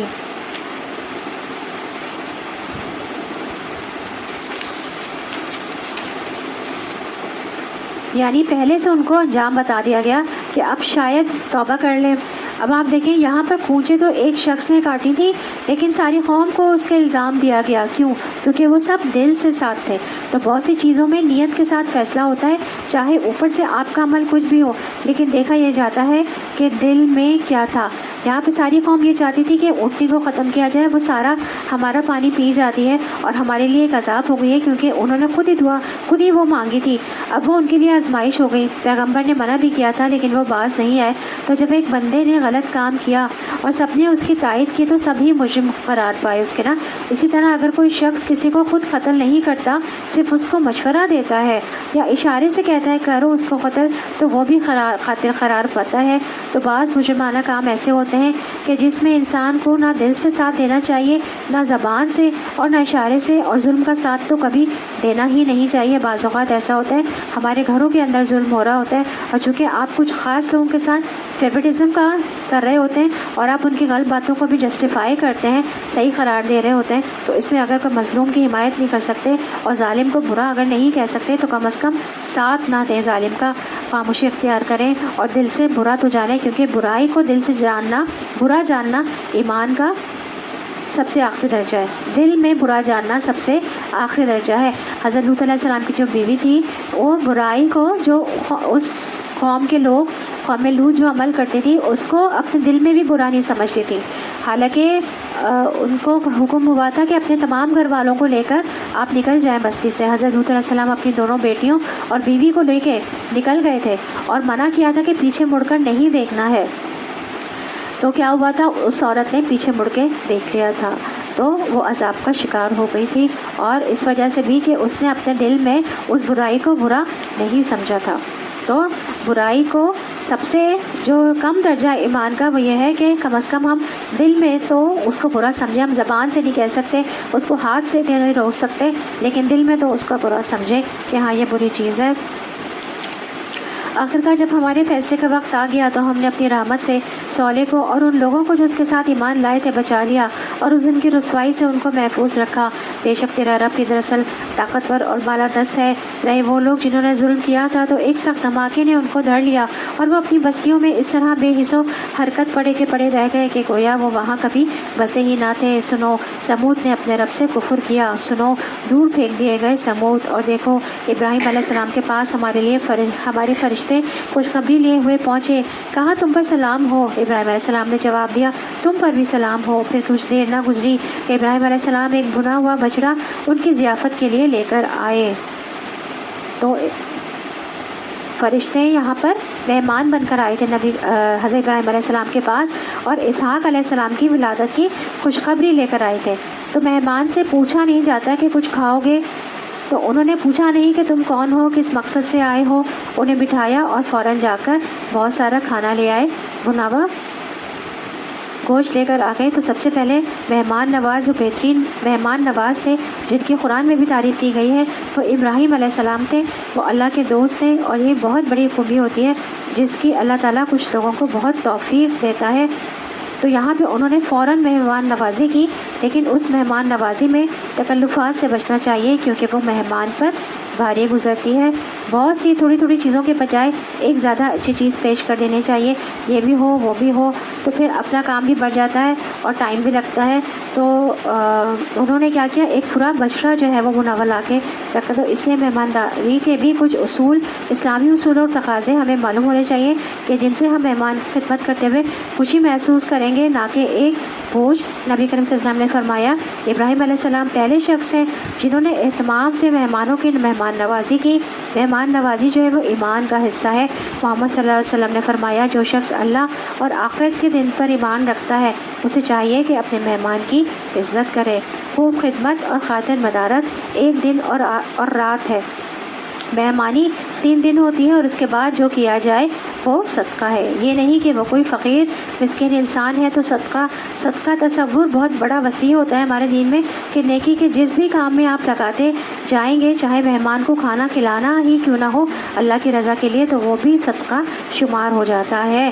تو تم سے ملنے آنے والے مہمان کا تم پر بھی حق ہے۔ پہلے جو ہے ہمارے کیا ہے، ایمان کا حصہ ہے، اور مہمان کی عزت اس طرح کرنی ہے، اور 3 دن مہمانی ہے، اور خوب خاطر مدارت کرنی ہے 3 دن، اور پھر اس کے بعد بھی اگر ہے تو پھر وہ کیا ہے، صدقہ ہے، بہترین صدقہ ہے۔ یہ وہ صدقہ نہیں ہے جو ہم اپنی جان کا صدقہ نکالتے ہیں، اپنے مال کا، یہ وہ نہیں ہے۔ صدقہ کا جو ہے وہ بہت وسیع اس کے معنی ہے۔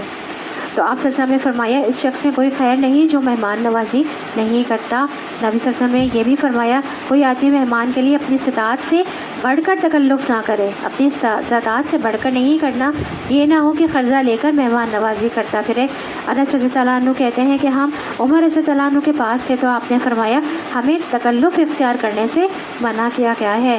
تو جیسا قرآن مجید میں آتا ہے وما انا من المتکلفین، اور نہیں ہوں میں متکلفین میں سے، تکلف کرنے والوں میں سے۔ مگر جب دیکھا کہ ان کے ہاتھ کھانے پر نہیں بڑھتے تو وہ ان سے مشتبہ ہو گیا اور دل میں ان سے خوف محسوس کرنے لگا۔ انہوں نے کہا ڈرو نہیں، ہم تو لوط علیہ السلام کی قوم کی طرف بھیجے گئے ہیں۔ ابراہیم علیہ السلام کی بیوی بھی کھڑی ہوئی تھی، وہ یہ سن کر ہنس دی۔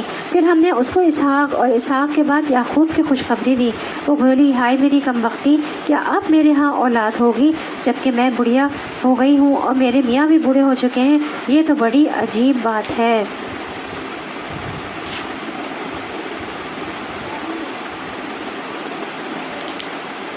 تو پھر جب دیکھا کہ مہمانوں کے ہاتھ کھانوں کی طرف نہیں بڑھے تو ابراہیم علیہ السلام نے انہیں مشتبہ سمجھا کہ یہ تو کوئی مشکوک معاملہ لگتا ہے کہ یہ کوئی اچھے ارادے سے نہیں آئے، تو جو پانی نہ پیے، کھانا نہ کھائے اور مہمانی قبول کرنے سے انکار کر دے تو پھر وہ اچھے ارادے سے تو نہیں ہوتا نا۔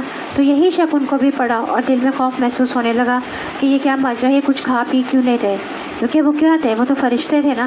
تو یہ صورتحال دیکھ کر فرشتے کہنے لگے کہ ڈرو نہیں، ہم لوط علیہ السلام کی قوم کی طرف بھیجے گئے ہیں، ہم ایک مشن پر آئے ہیں اور راستے میں تمہیں بھی ایک خوشخبری دینے کے لیے آئے ہیں۔ کیا خوشخبری تھی وہ؟ ابراہیم علیہ السلام کی بیوی پاس کھڑی تھی، انہیں بھی وہ مہمانداری میں شوہر کی مدد کر رہی تھی، تو ہم نے اسے اسحاق علیہ السلام کی خوشخبری دی اور اس کے بعد یعقوب علیہ السلام کی، یعنی ٹینشن ختم ہوئی کہ برے ارادے سے نہیں آئے۔ تو جب انہوں نے بتایا کہ کہیں اور جانے والے تھے تو پھر وہ ریلیکس ہو گئے اور فرشتوں نے بچے کی خوشخبری دی۔ تو حضرت سارہ رضی اللہ عنہ کی عمر بھی جو تھی وہ بہت زیادہ تھی، بعض روایات میں آتا ہے 80 یا 90 سال تک کی ان کی عمر تھی، اور ابراہیم علیہ السلام کی 100 سالہ انتہائی بڑھاپے کی عمر کو پہنچے ہوئے تھے۔ تو یہ بھی اللہ کا فضل ہوتا ہے کہ کچھ لوگ انتہائی بڑھاپے کی عمر کو پہنچ کر بھی جو ہے وہ اللہ تعالیٰ ان کو یہ توفیق دیتا ہے، اولاد دیتا ہے، اور اس عمر میں بھی لوگوں کو توفیق ہو جاتی ہے بہت سارے نیک کام کرنے کی۔ جیسے کہ ایک خاتون کا واقعہ ہے کہ وہ کھڑے ہو کر، ایک خاتون کی والدہ نے نماز پڑھی، ایک خاتون نے بتایا کہ ان کی والدہ ہیں، 100 سال کے قریب ان کی عمر ہے، اور مغرب کی نماز انہوں نے کل کھڑے ہو کر پڑھی۔ تو ہم لوگ جوان لوگ بیٹھ کر نماز پڑھ رہے ہوتے ہیں، اور یہ اللہ کی توفیق ہوتی ہے، جس کو چاہے دے، اور توفیق ہمیں مانگنی چاہیے اللہ تعالیٰ کی، رو کر مانگا کریں۔ ہم رو کر صرف دنیا مانگتے ہیں، رو کر اچھی عبادت کی توفیق بھی مانگنی چاہیے۔ اللہم اعنی علی ذکری کا و شکری کا و حسن عبادتی کا، اے اللہ تیرا ذکر کرنے، شکر کرنے اور بہترین انداز میں عبادت کرنے میں ہماری مدد فرمائے۔ کون سی دعا ہے؟ کوئی پڑھتا ہے دعا؟ یہ دعا روز جو ہے وہ نماز کے بعد نبی کریم صلی اللہ علیہ وسلم پڑھا کرتے تھے، سلام پھیرنے کے بعد۔ انشاءاللہ یہ دعا نماز کے بعد جو دعائیں نبی کریم صلی اللہ علیہ وسلم پڑھا کرتے تھے سنت سے ثابت ہیں، وہ بھی ہم انشاءاللہ یاد کریں گے۔ بہت اچھی دعا ہے یہ عبادت کا مہینہ ہے، تو کثرت کے ساتھ اللہ تعالیٰ کی اچھی سی عبادت کی دعا کریں ابھی سے، کیونکہ راتیں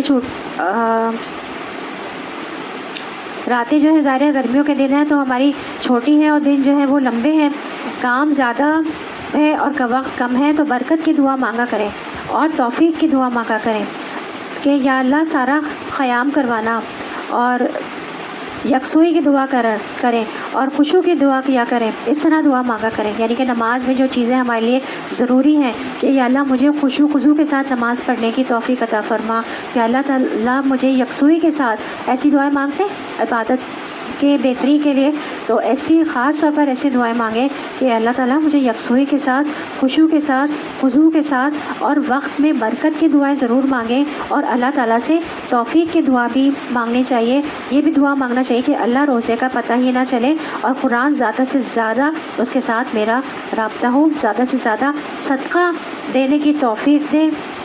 تو اللہ تعالیٰ سے ہمیں توفیق مانگنی ہے، کام کریں، اس سے اور ہمت بڑھے گی اور حوصلہ بڑھے گا، اور نیکیوں میں ہم آگے بڑھتے چلے جائیں گے۔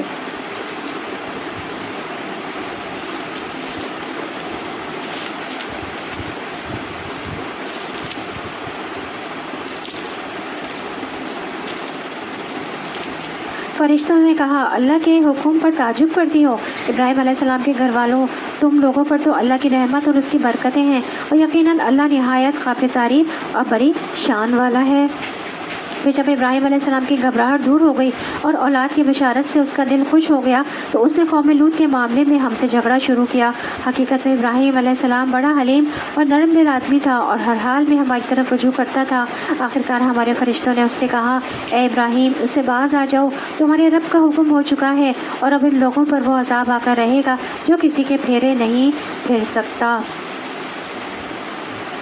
تو ابراہیم علیہ السلام ہر چیز میں اللہ کی طرف پلٹتے تھے۔ کیسی خورخواہی ہے، ایسے ہی لوگوں کو اللہ تعالیٰ چن لیتا ہے۔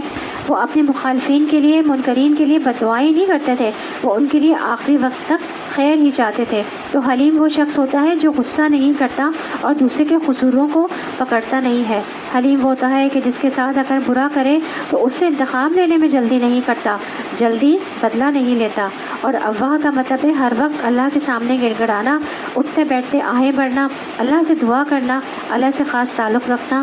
اور منیب کہتے ہیں پلٹنے والا، تمام کاموں میں اللہ کی طرف رجوع کرنے والا. یہاں پہ ابراہیم علیہ السلام کے بارے میں کہا گیا ہے نا، انا ابراہیم لحلیم اواہ منیب. حلیم تھے، اواہ تھے. اواہ کا کیا بتایا میں نے؟ ہر وقت اللہ کے سامنے گڑ گڑانا، اٹھتے بیٹھتے آہیں بڑھنا، اللہ سے دعا کرنا، اللہ سے خاص تعلق قائم کرنا. اور حلیم کوئی برا بھی کرے تو اس سے انتقام لینے میں جلدی نہیں کرنا اور جلدی بدلہ بھی نہ لینا. اور منیب پلٹنے والا، تمام کاموں میں اللہ کی طرف رجوع کرنے والا. یہ ابراہیم علیہ السلام کی خصوصیات یہاں پر بیان ہوئی ہیں. اور جب ہمارے فرشتے لوط علیہ السلام کے پاس پہنچے تو ان کی آمد سے وہ بہت گھبرایا اور دل تنگ ہوا اور کہنے لگا کہ آج بڑی مصیبت کا دن ہے. ان مہمانوں کا آنا تھا کہ اس کی قوم کے لوگ بے اختیار اس کے گھر کی طرف دوڑ پڑے. پہلے سے وہ ایسے ہی بدکاریوں کے خوگر تھے. لوط علیہ السلام نے ان سے کہا، بھائیوں یہ میری بیٹیاں موجود ہیں، یہ تمہارے لیے پاکیزہ تر ہیں.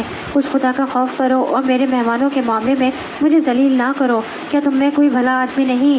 انہوں نے جواب دیا، تجھے تو معلوم ہی ہے کہ تیری بیٹیوں میں ہمارا کوئی حصہ نہیں، اور تو یہ بھی جانتا ہے کہ ہم چاہتے کیا ہیں.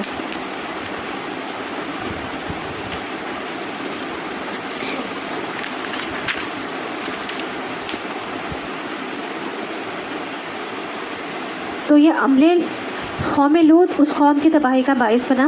رسول اللہ صلی اللہ علیہ وسلم نے فرمایا، بے شک مجھے اپنی امت میں سب سے زیادہ جس چیز کا اندیشہ ہے وہ قوم لوط کا عمل ہے، کہ ان کے اندر بھی یہ خرابی نہ آ جائے. اب یہ دیکھیں بعض جگہوں پر لوگ علن اعلان اس برائی کا ارتکاب کر رہے ہوتے ہیں، حیا بھی نہیں کرتے اور جسٹیفائی کرتے ہیں اور کہتے ہیں کہ یہ تو ہماری جینز میں ہے. اور اب تو اسے لا بھی، اس ملکوں نے لا بھی جو ہے وہ قرار دے دیا ہے. لوط نے کہا، کاش میرے پاس اتنی طاقت ہوتی کہ تمہیں سیدھا کر دیتا، یا کوئی مضبوط سہارا ہی ہوتا کہ اس کی پناہ لیتا. تب فرشتوں نے اس سے کہا، اے لوط ہم تیرے رب کے بھیجے ہوئے فرشتے ہیں، یہ لوگ تیرا کچھ نہ بگاڑ سکیں گے، بس تو کچھ رات رہے اور اپنے اہل و عیال کو لے کر نکل جا. اور دیکھو تم میں سے کوئی شخص پیچھے پلٹ کر نہ دیکھے، مگر تیری بیوی ساتھ نہیں جائے گی، کیونکہ اس پر بھی وہی کچھ گزرنے والا ہے جو ان لوگوں پر گزرنا ہے. ان کی تباہی کے لیے صبح کا وقت مقرر ہے، صبح ہوتے اب دیر ہی کتنی ہے. پھر جب ہمارے فیصلے کا وقت آ پہنچا تو ہم نے اس بستی کو تلپٹ کر دیا اور اس پر پکی ہوئی مٹی کے پتھر تابڑ توڑ برسائے. تو ان پر عذاب کے لیے صبح کا وقت مقرر ہے جو غفلت کی نیند سو رہے ہوں. بہت سارے لوگ ساری رات جاگتے ہیں برے کام کرنے کے لیے، فجر قریب ہوتی ہے تو سو جاتے ہیں. اس قوم کا بھی شاید یہی حال تھا. فرشتے گھڑیاں گن رہے تھے کہ کتنی دیر باقی ہے کہ عذاب آئے، کیونکہ فرشتے اپنی مرضی سے کوئی ایکشن نہیں لیتے. جو وقت انہیں بتایا جاتا ہے، جو کام انہیں بتایا جاتا ہے، وہ بہو وہی کرتے ہیں. جبریل علیہ السلام آئے، پر کی ایک نوک سے پوری بستی کو اوپر اٹھا لیا، اوپر لے گئے بہت، اور اوپر سے پھر واپس نیچے پٹک دیا، اور نیچے کی زمین ان کے سروں پر آ پڑی اور اسی کے اندر دب گئے. پھر ان پر کھنگر کی قسم کے تہ برتے پتھر برسائے گئے، سمجھے جیسے کوئی کلاشنکوف جیسے کھل جاتی ہے اور گولیاں برسیں. تو تیرے رب کے ہاں سے نشان زدہ تھے. وہ پتھر جو تھے نشان زدہ تھے کہ کس کو کون سا پتھر لگے گا. انسان کے لیے فکس تھے کہ اس شخص کو یہ پتھر لگے گا، اس کو یہ پتھر لگے گا، جن میں سے ہر پتھر تیرے رب کے ہاں نشان زدہ تھا. اور ظالموں سے یہ سزا کچھ دور نہیں ہے. اور مدین والوں کی طرف ہم نے ان کے بھائی شعیب کو بھیجا. اس نے کہا، اے میری قوم کے لوگوں، اللہ کی بندگی کرو، اس کے سوا تمہارا کوئی خدا نہیں ہے، اور ناپ تول میں کمی نہ کیا کرو. آج میں تم کو اچھے حال میں دیکھ رہا ہوں، مگر مجھے ڈر ہے کہ کل تم پر ایسا دن آئے گا جس کا عذاب سب کو گھیر لے گا. تو ہر پیغمبر نے آ کر لوگوں کو کس چیز کی دعوت دی ہے؟ ایک اللہ ہی کی عبادت کرو. اللہ نے ہم سب کو بھی اسی لیے پیدا کیا ہے. وَمَا خَلَقْتُ الْجِنَّ وَالْإِنسَ إِلَّا لِيَعْبُدُونَ. سارے جنوں اور انسانوں کو میں نے اپنی عبادت کے لیے پیدا کیا ہے. اس لیے ہماری زندگی میں سب سے اہم چیز جو ہونی چاہیے وہ کیا ہے؟ عبادت ہونی چاہیے اللہ کی. پہلے دیکھیں نماز کا وقت کون سا ہے، پھر یہ بھی دیکھیں کہ نماز آتی بھی ہے یا نہیں، اس کی حدود، فرائض، شرائط سب کچھ پتہ ہے یا نہیں. کہیں سفر پر ہیں تو قبلہ کہاں سے دیکھیں گے، کتنی نماز پڑھنی ہے، قصر کیا ہوتی ہے، کتنی دور پر قصر ہوتی ہے، کب تک قصر ہوتی ہے، ساری باتیں معلوم ہونی چاہیے. روزے رکھ رہے ہیں تو سارے احکام بھی ہمیں معلوم ہونے چاہیے. حج کرنے جا رہے ہیں تو سارے مناسک سیکھ کر جانے چاہیے. زکوٰۃ دے رہے ہیں تو پتہ ہونا چاہیے کتنے مال زکوٰۃ ہے اور کس کس کو دینی ہے. پھر پھر انسانوں کے حقوق کا ایک لمبا قصہ ہے، ان کے بارے میں بھی ہم نہیں جانتے، صرف اپنا حق لینا جانتے ہیں اور اپنا حق کا پتہ ہوتا ہے ہمیں ہمارے ساتھ کون کون زیادتی کر رہا ہے، صرف اسی کا ہم رونا روتے رہتے ہیں۔ ہم دوسروں کو ان کا حق نہیں دیتے، اس کی فکر نہیں کرتے کہ ہم سے یہ نہیں پوچھا جائے گا کہ تمہیں کون سا حق نہیں ملا۔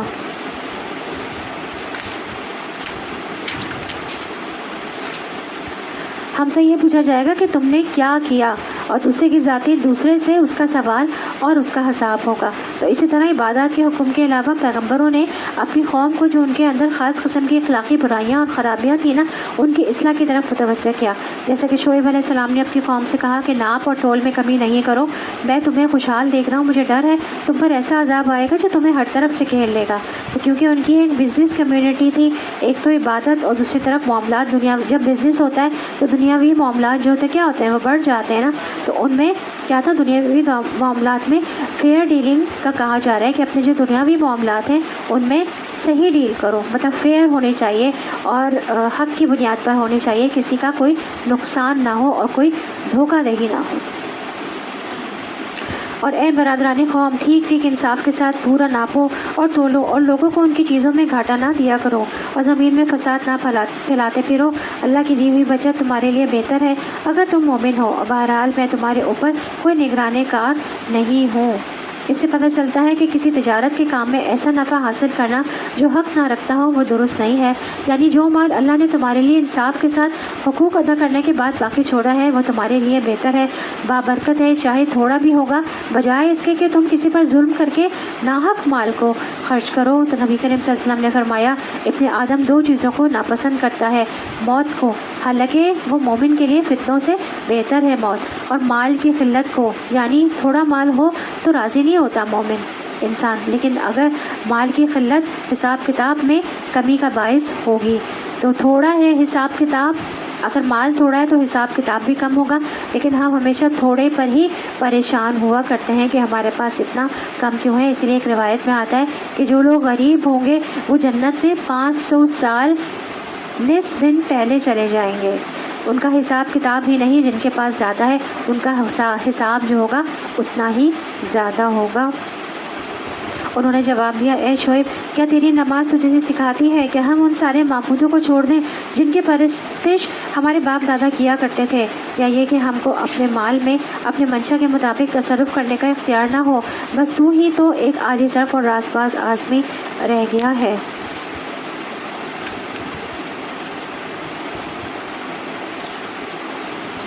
اب نماز کا تانا دیا انہوں نے، تو یہ نماز جو ہے وہ زور سے ہے۔ تم کہتے ہو کہ ایک اللہ کی عبادت کرو، تو ہمارے معبودوں کا کیا ہوگا؟ تم کہتے ہو کہ مال میں دھوکہ دہی نہ کرو، فیئر ڈیلنگ کرو، تو پھر ہمارا نفع کہاں سے ہوگا؟ تم بڑے اچھے نوبل پرسن، ویل ایجوکیٹڈ تھے، تمہیں کیا ہو گیا؟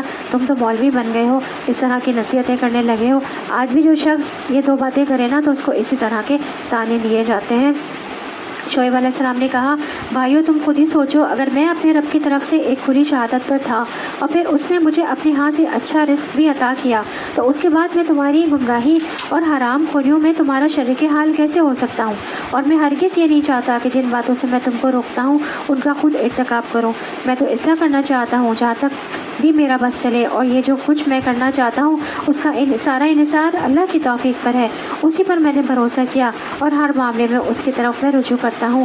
اور اے برادران قوم، میرے خلاف تمہاری ہٹ درمی کہیں یہ نوبت نہ پہنچا دے کہ آخرکار تم پر بھی وہی عذاب آتا رہے جو نوح علیہ السلام، یہود علیہ السلام یا صالح علیہ السلام کی قوم پر آیا تھا، اور لوط علیہ السلام کی قوم تو تم سے کچھ زیادہ دور بھی نہیں ہے۔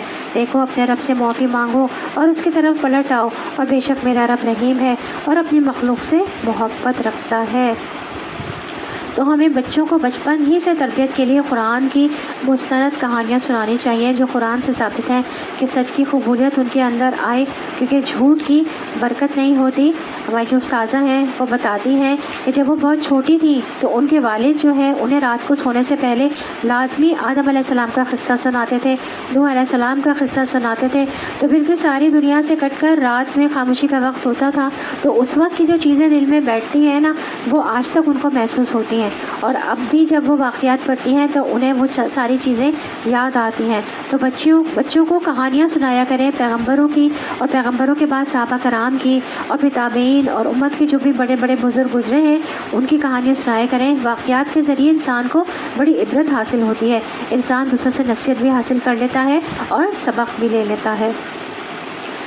انہوں نے جواب دیا، اے شعیب، تیری بہت سی باتیں تو ہماری سمجھ ہی نہیں آتی، اور ہم دیکھتے ہیں کہ تو ہمارے درمیان ایک بے زور آدمی ہے، تیری برادری نہ ہوتی تو ہم کبھی کا تجھے سنسار کر چکے ہوتے، تیرا بل بوتا تو اتنا نہیں ہے کہ ہم پر بھاری ہو۔ شعیب علیہ السلام نے کہا، بھائیو، کیا میری برادری تم پر اللہ سے زیادہ بھاری ہے کہ تم نے برادری کا تو خوف کیا اور اللہ کو بالکل پس پوش ڈال دیا؟ جان رکھو جو کچھ تم کر رہے ہیں وہ اللہ کی گرفت سے باہر نہیں ہے۔ اے میری قوم کے لوگ، وہ تم اپنے طریقے پر کام کیے جاؤ اور میں اپنے طریقے پر کام کرتا رہوں گا، جلد ہی تمہیں معلوم ہو جائے گا کہ کس پر ذلت کا عذاب آتا ہے اور کون جھوٹا ہے۔ تم بھی انتظار کرو اور میں بھی تمہارے ساتھ چشمے پدا ہوں۔ آخرکار جب ہمارے فیصلے کا وقت آ گیا تو ہم نے اپنی رحمت سے شعیب اور اس کے ساتھی مومنوں کو بچا لیا، اور جن لوگوں نے ظلم کیا تھا ان کو ایک سخت دھماکے نے ایسا پکڑا کہ وہ اپنی بستیوں میں بے حس و حرکت پڑے کے پڑے رہ گئے، گویا وہ کبھی وہاں رہے بسے ہی نہ تھے۔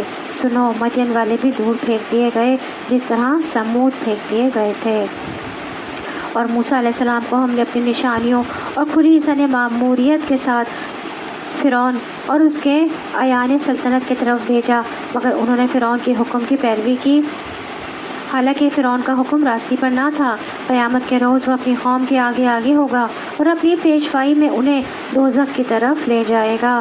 کیسی بدتر جائے ورود ہے یہ جس پر کوئی پہنچے، اور ان لوگوں پر دنیا میں بھی لعنت پڑی اور قیامت کے روز بھی پڑے گی۔ کیسا برا صلہ ہے یہ جو کسی کو ملے۔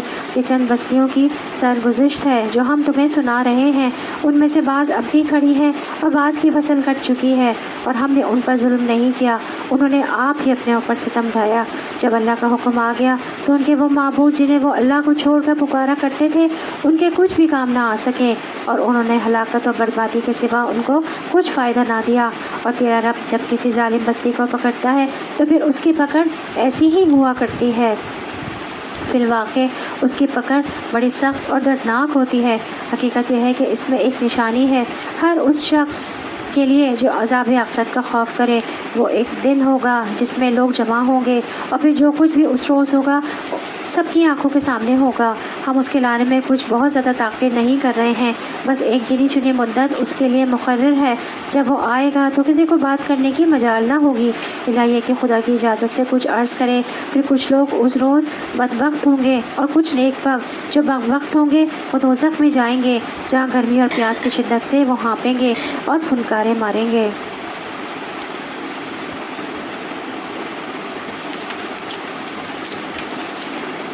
یعنی سانس لینا بھی چلانا ہوگا اور سانس خارج کرنا بھی دھاڑنا ہوگا۔ جہنمیوں کی آوازیں گدھے کی آواز کی طرح ہوں گی، انتہائی شدت کی آوازیں نکلیں گی، جہنمی خون کے آنسو روئیں گے۔ رسول اکرم صلی اللہ علیہ وسلم نے فرمایا، بے شک جہنمی جہنم میں اتنا روئیں گے کہ اگر ان کے آنسو میں کشتی چلا دی جائے تو چل پڑے۔ وہ پانی کے آنسوؤں کی جگہ خون کے آنسو روئیں گے، اور جب تک زمین و آسمان قائم ہے وہ اسی میں رہیں گے، یعنی ہمیشہ، اور اسی حالت میں وہ ہمیشہ رہیں گے جب تک کہ زمین و آسمان قائم ہے، الا یہ کہ تیرا رب کچھ اور چاہے۔ بے شک تیرا رب پورا اختیار رکھتا ہے، جو چاہے کرے۔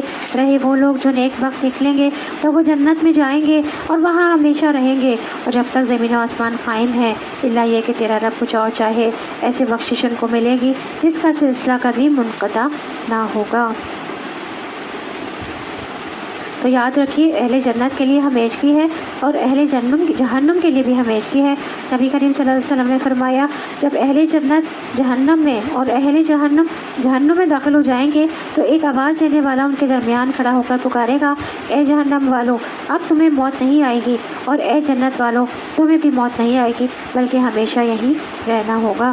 بس اے نبی صلی اللہ علیہ وسلم، تو ان معبودوں کی طرف سے کسی شک میں نہ رہے جن کی یہ لوگ عبادت کر رہے ہیں، یہ تو بس لکیر کے فقیر بنے ہوئے ہیں، اسی طرح پوجا پاٹ کیے جا رہے ہیں جس طرح پہلے ان کے باپ دادا کرتے تھے، اور ہم ان کا حصہ انہیں بھرپور دیں گے بغیر اس کے کہ اس میں کچھ کاٹ کسر ہو۔ ہم اس سے پہلے موسیٰ علیہ السلام کو بھی کتاب دے چکے ہیں اور اس کے بارے میں بھی اختلاف کیا گیا تھا، جس طرح آج اس کتاب کے بارے میں کیا جا رہا ہے جو تمہیں دی گئی ہے۔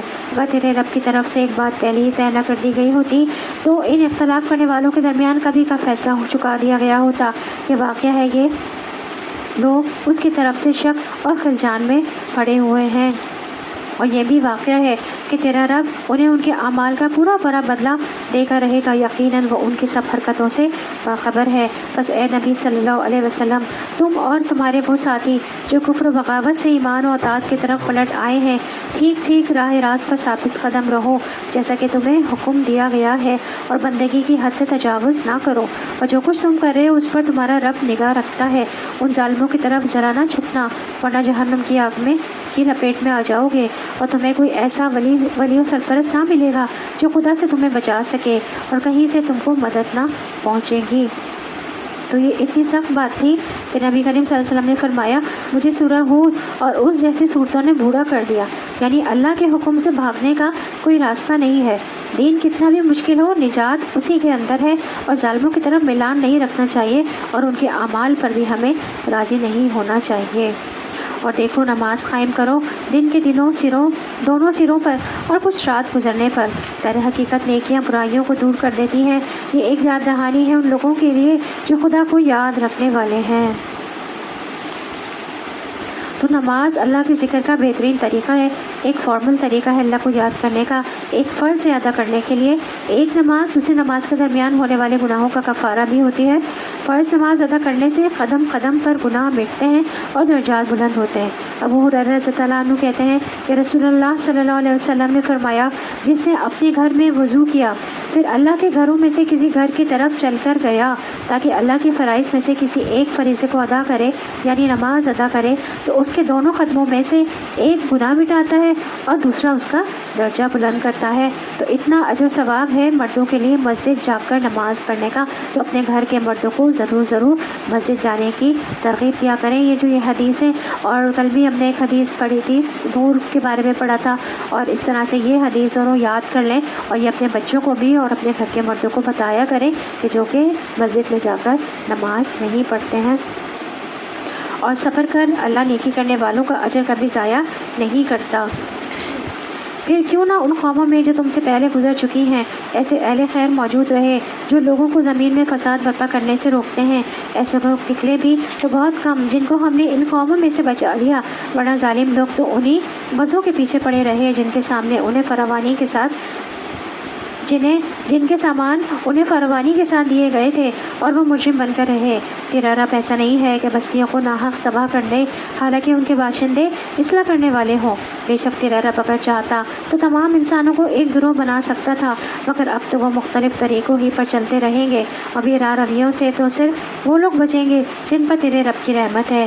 اسی آزادی انتخاب اختیار اور امتحان کے لیے تو اس نے انہیں پیدا کیا تھا، اور تیرے رب کی وہ بات پوری ہو گئی جو اس نے کہی تھی کہ میں جہنم کو جنوں اور انسانوں سب سے بھر دوں گا۔ اور اے نبی صلی اللہ علیہ وسلم، یہ پیغمبروں کے قصے جو ہم تمہیں سناتے ہیں یہ وہ چیزیں ہیں جن کے ذریعے سے ہم تمہارے دل کو مضبوط کرتے ہیں، ان کے اندر تم کو حقیقت کا علم ملا اور ایمان لانے والوں کو نصیحت اور بیداری نصیب ہوئی۔ تو ان سارے واقعات کا مقصد اس آیت میں بتا دیا گیا کہ نبی صلی اللہ علیہ وسلم کا دل مضبوط ہو، ایمان لانے والوں کو نصیحت اور یاد دہانیوں۔ کتنے سارے قوموں کے سارے قصے سنائے نا اس میں، تو یہ واقعات ایک بار نہیں بار بار قرآن میں ہیں، اور بار بار پڑھنا ہمارے لیے یاد دہانی کے لیے، تاکہ ہم اگر بھول جائیں ایک دفعہ تو دوبارہ جو ہے وہ قصہ پڑھ کر ہمیں یاد آ جائے۔ رہے وہ لوگ جو ایمان نہیں لاتے تو ان سے کہہ دو کہ تم اپنے طریقے پر کام کرتے رہو اور ہم اپنے طریقے پر کام کیے جاتے ہیں، انجام کار کا تم بھی انتظار کرو اور ہم بھی منتظر ہیں۔ آسمانوں اور زمین میں جو کچھ چھپا ہوا ہے سب اللہ کے قبضہ قدرت میں ہے، اور سارا معاملہ اسی کی طرف رجوع کیا جاتا ہے۔ بس اے نبی صلی اللہ علیہ وسلم، تو اس کی بندگی کر اور اسی پر بھروسہ رکھ، جو کچھ تم لوگ کر رہے ہو تیرا رب اس سے بے خبر نہیں ہے۔ تو یہاں پر ہماری سورہ مفقود جو ہے وہ مکمل ہوئی۔ اب شروع ہوتی ہے سورہ یوسف۔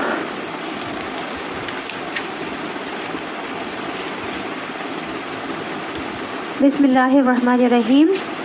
الف لام را تلک آیات الکتاب المبین۔ شروع اللہ کے نام سے جو بڑا مہربان نہایت رحم والا ہے۔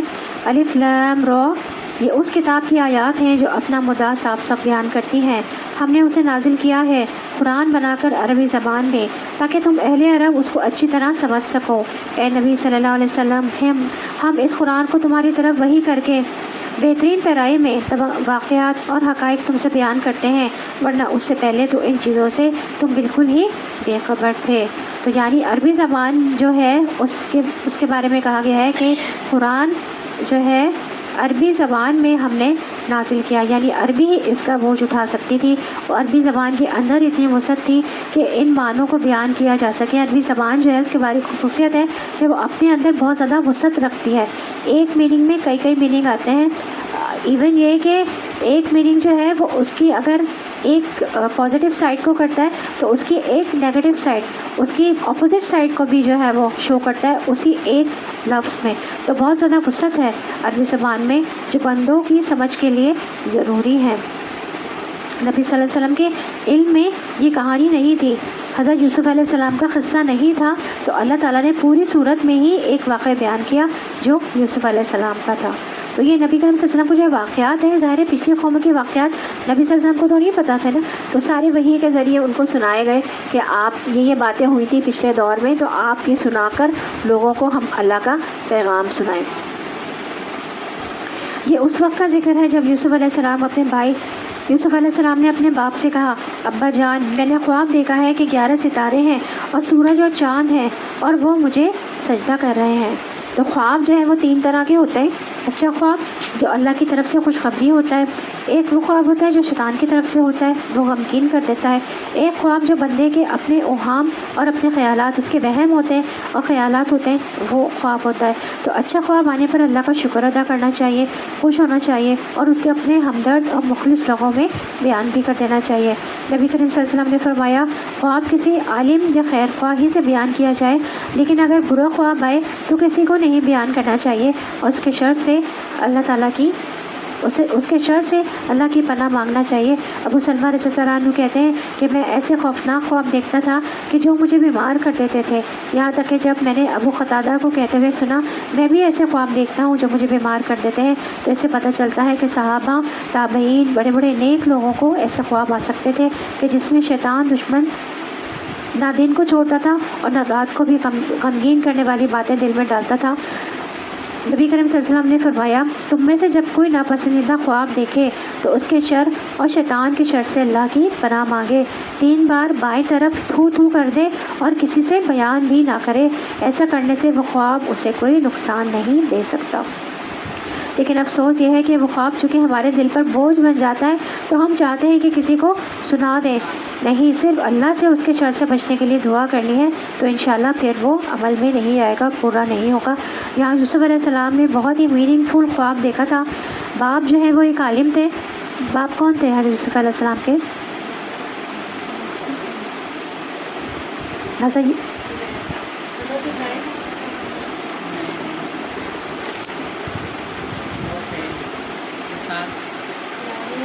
حضرت یعقوب علیہ السلام کو۔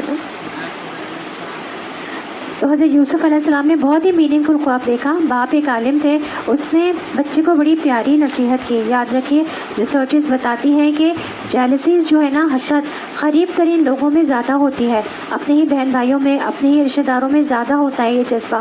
تو بعض اوقات اپنے ہی دوستوں کے اندر، اور ہر شخص کسی نہ کسی درجے حسد کا شکار ہو ہی جاتا ہے۔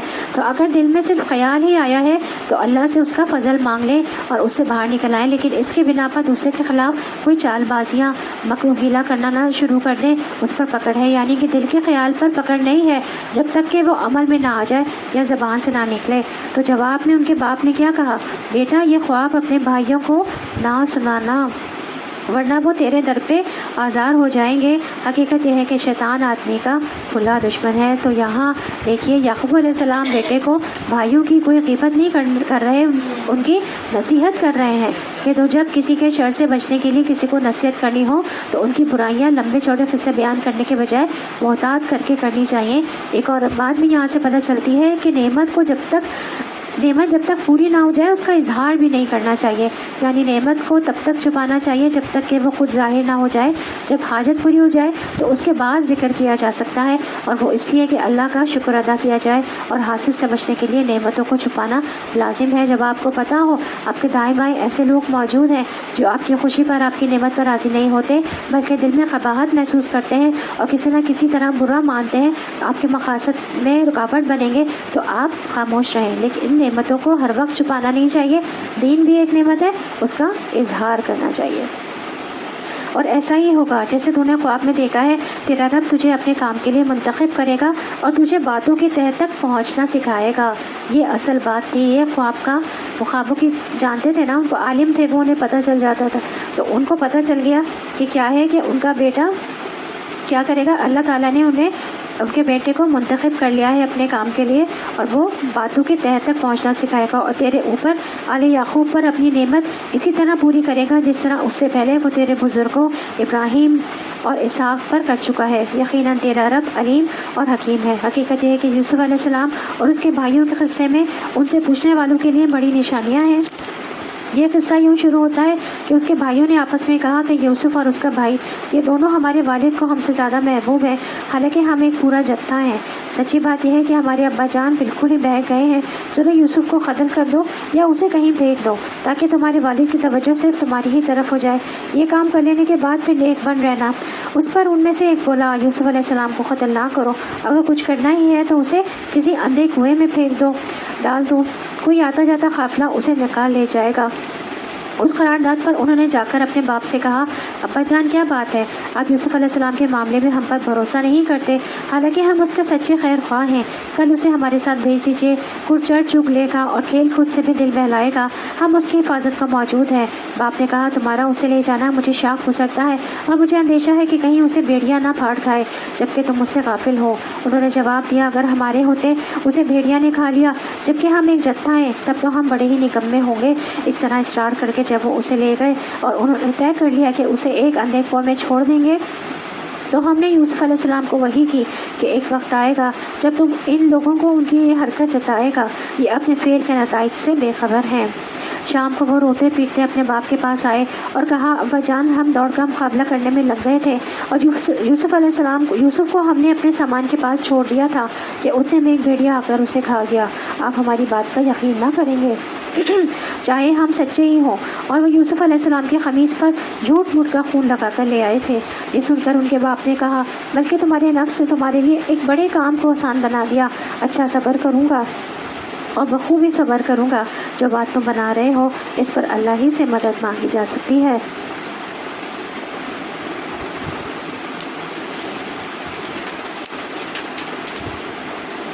تو یعقوب علیہ السلام اپنے غم اور دکھ کے بعد کہتے ہیں کہ میں اللہ سے مدد لوں گا، اللہ کے علاوہ کسی سے شکوہ نہیں کرنا چاہیے۔ صبر جمیل وہ صبر ہوتا ہے جس میں شکوہ شکایتیں نہیں ہوتی، ہر ایک کو کہانی نہیں سنائی جاتی اپنے غموں کی۔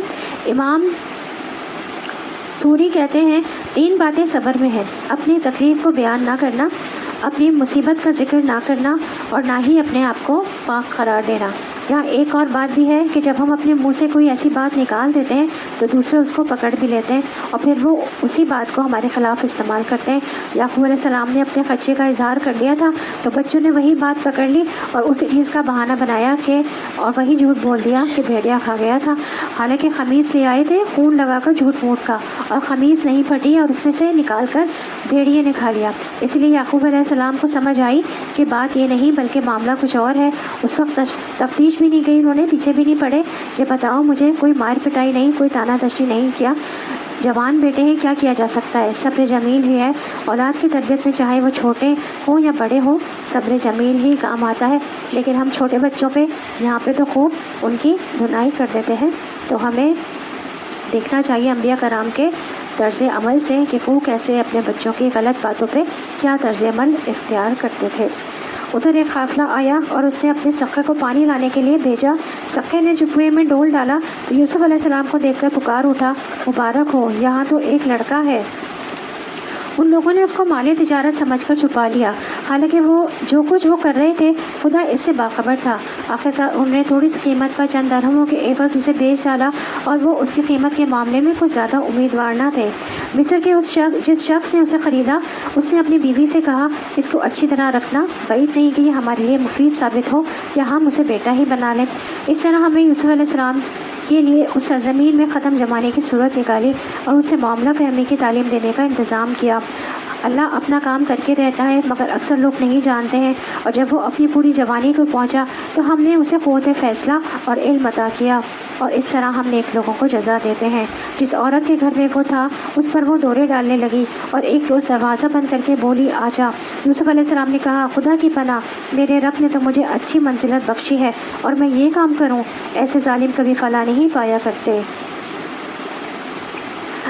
تو نبی کریم صلی اللہ علیہ وسلم نے فرمایا، میں نے اپنے بعد مردوں پر کوئی فتنہ عورتوں سے زیادہ نقصان دینے والا نہیں چھوڑا۔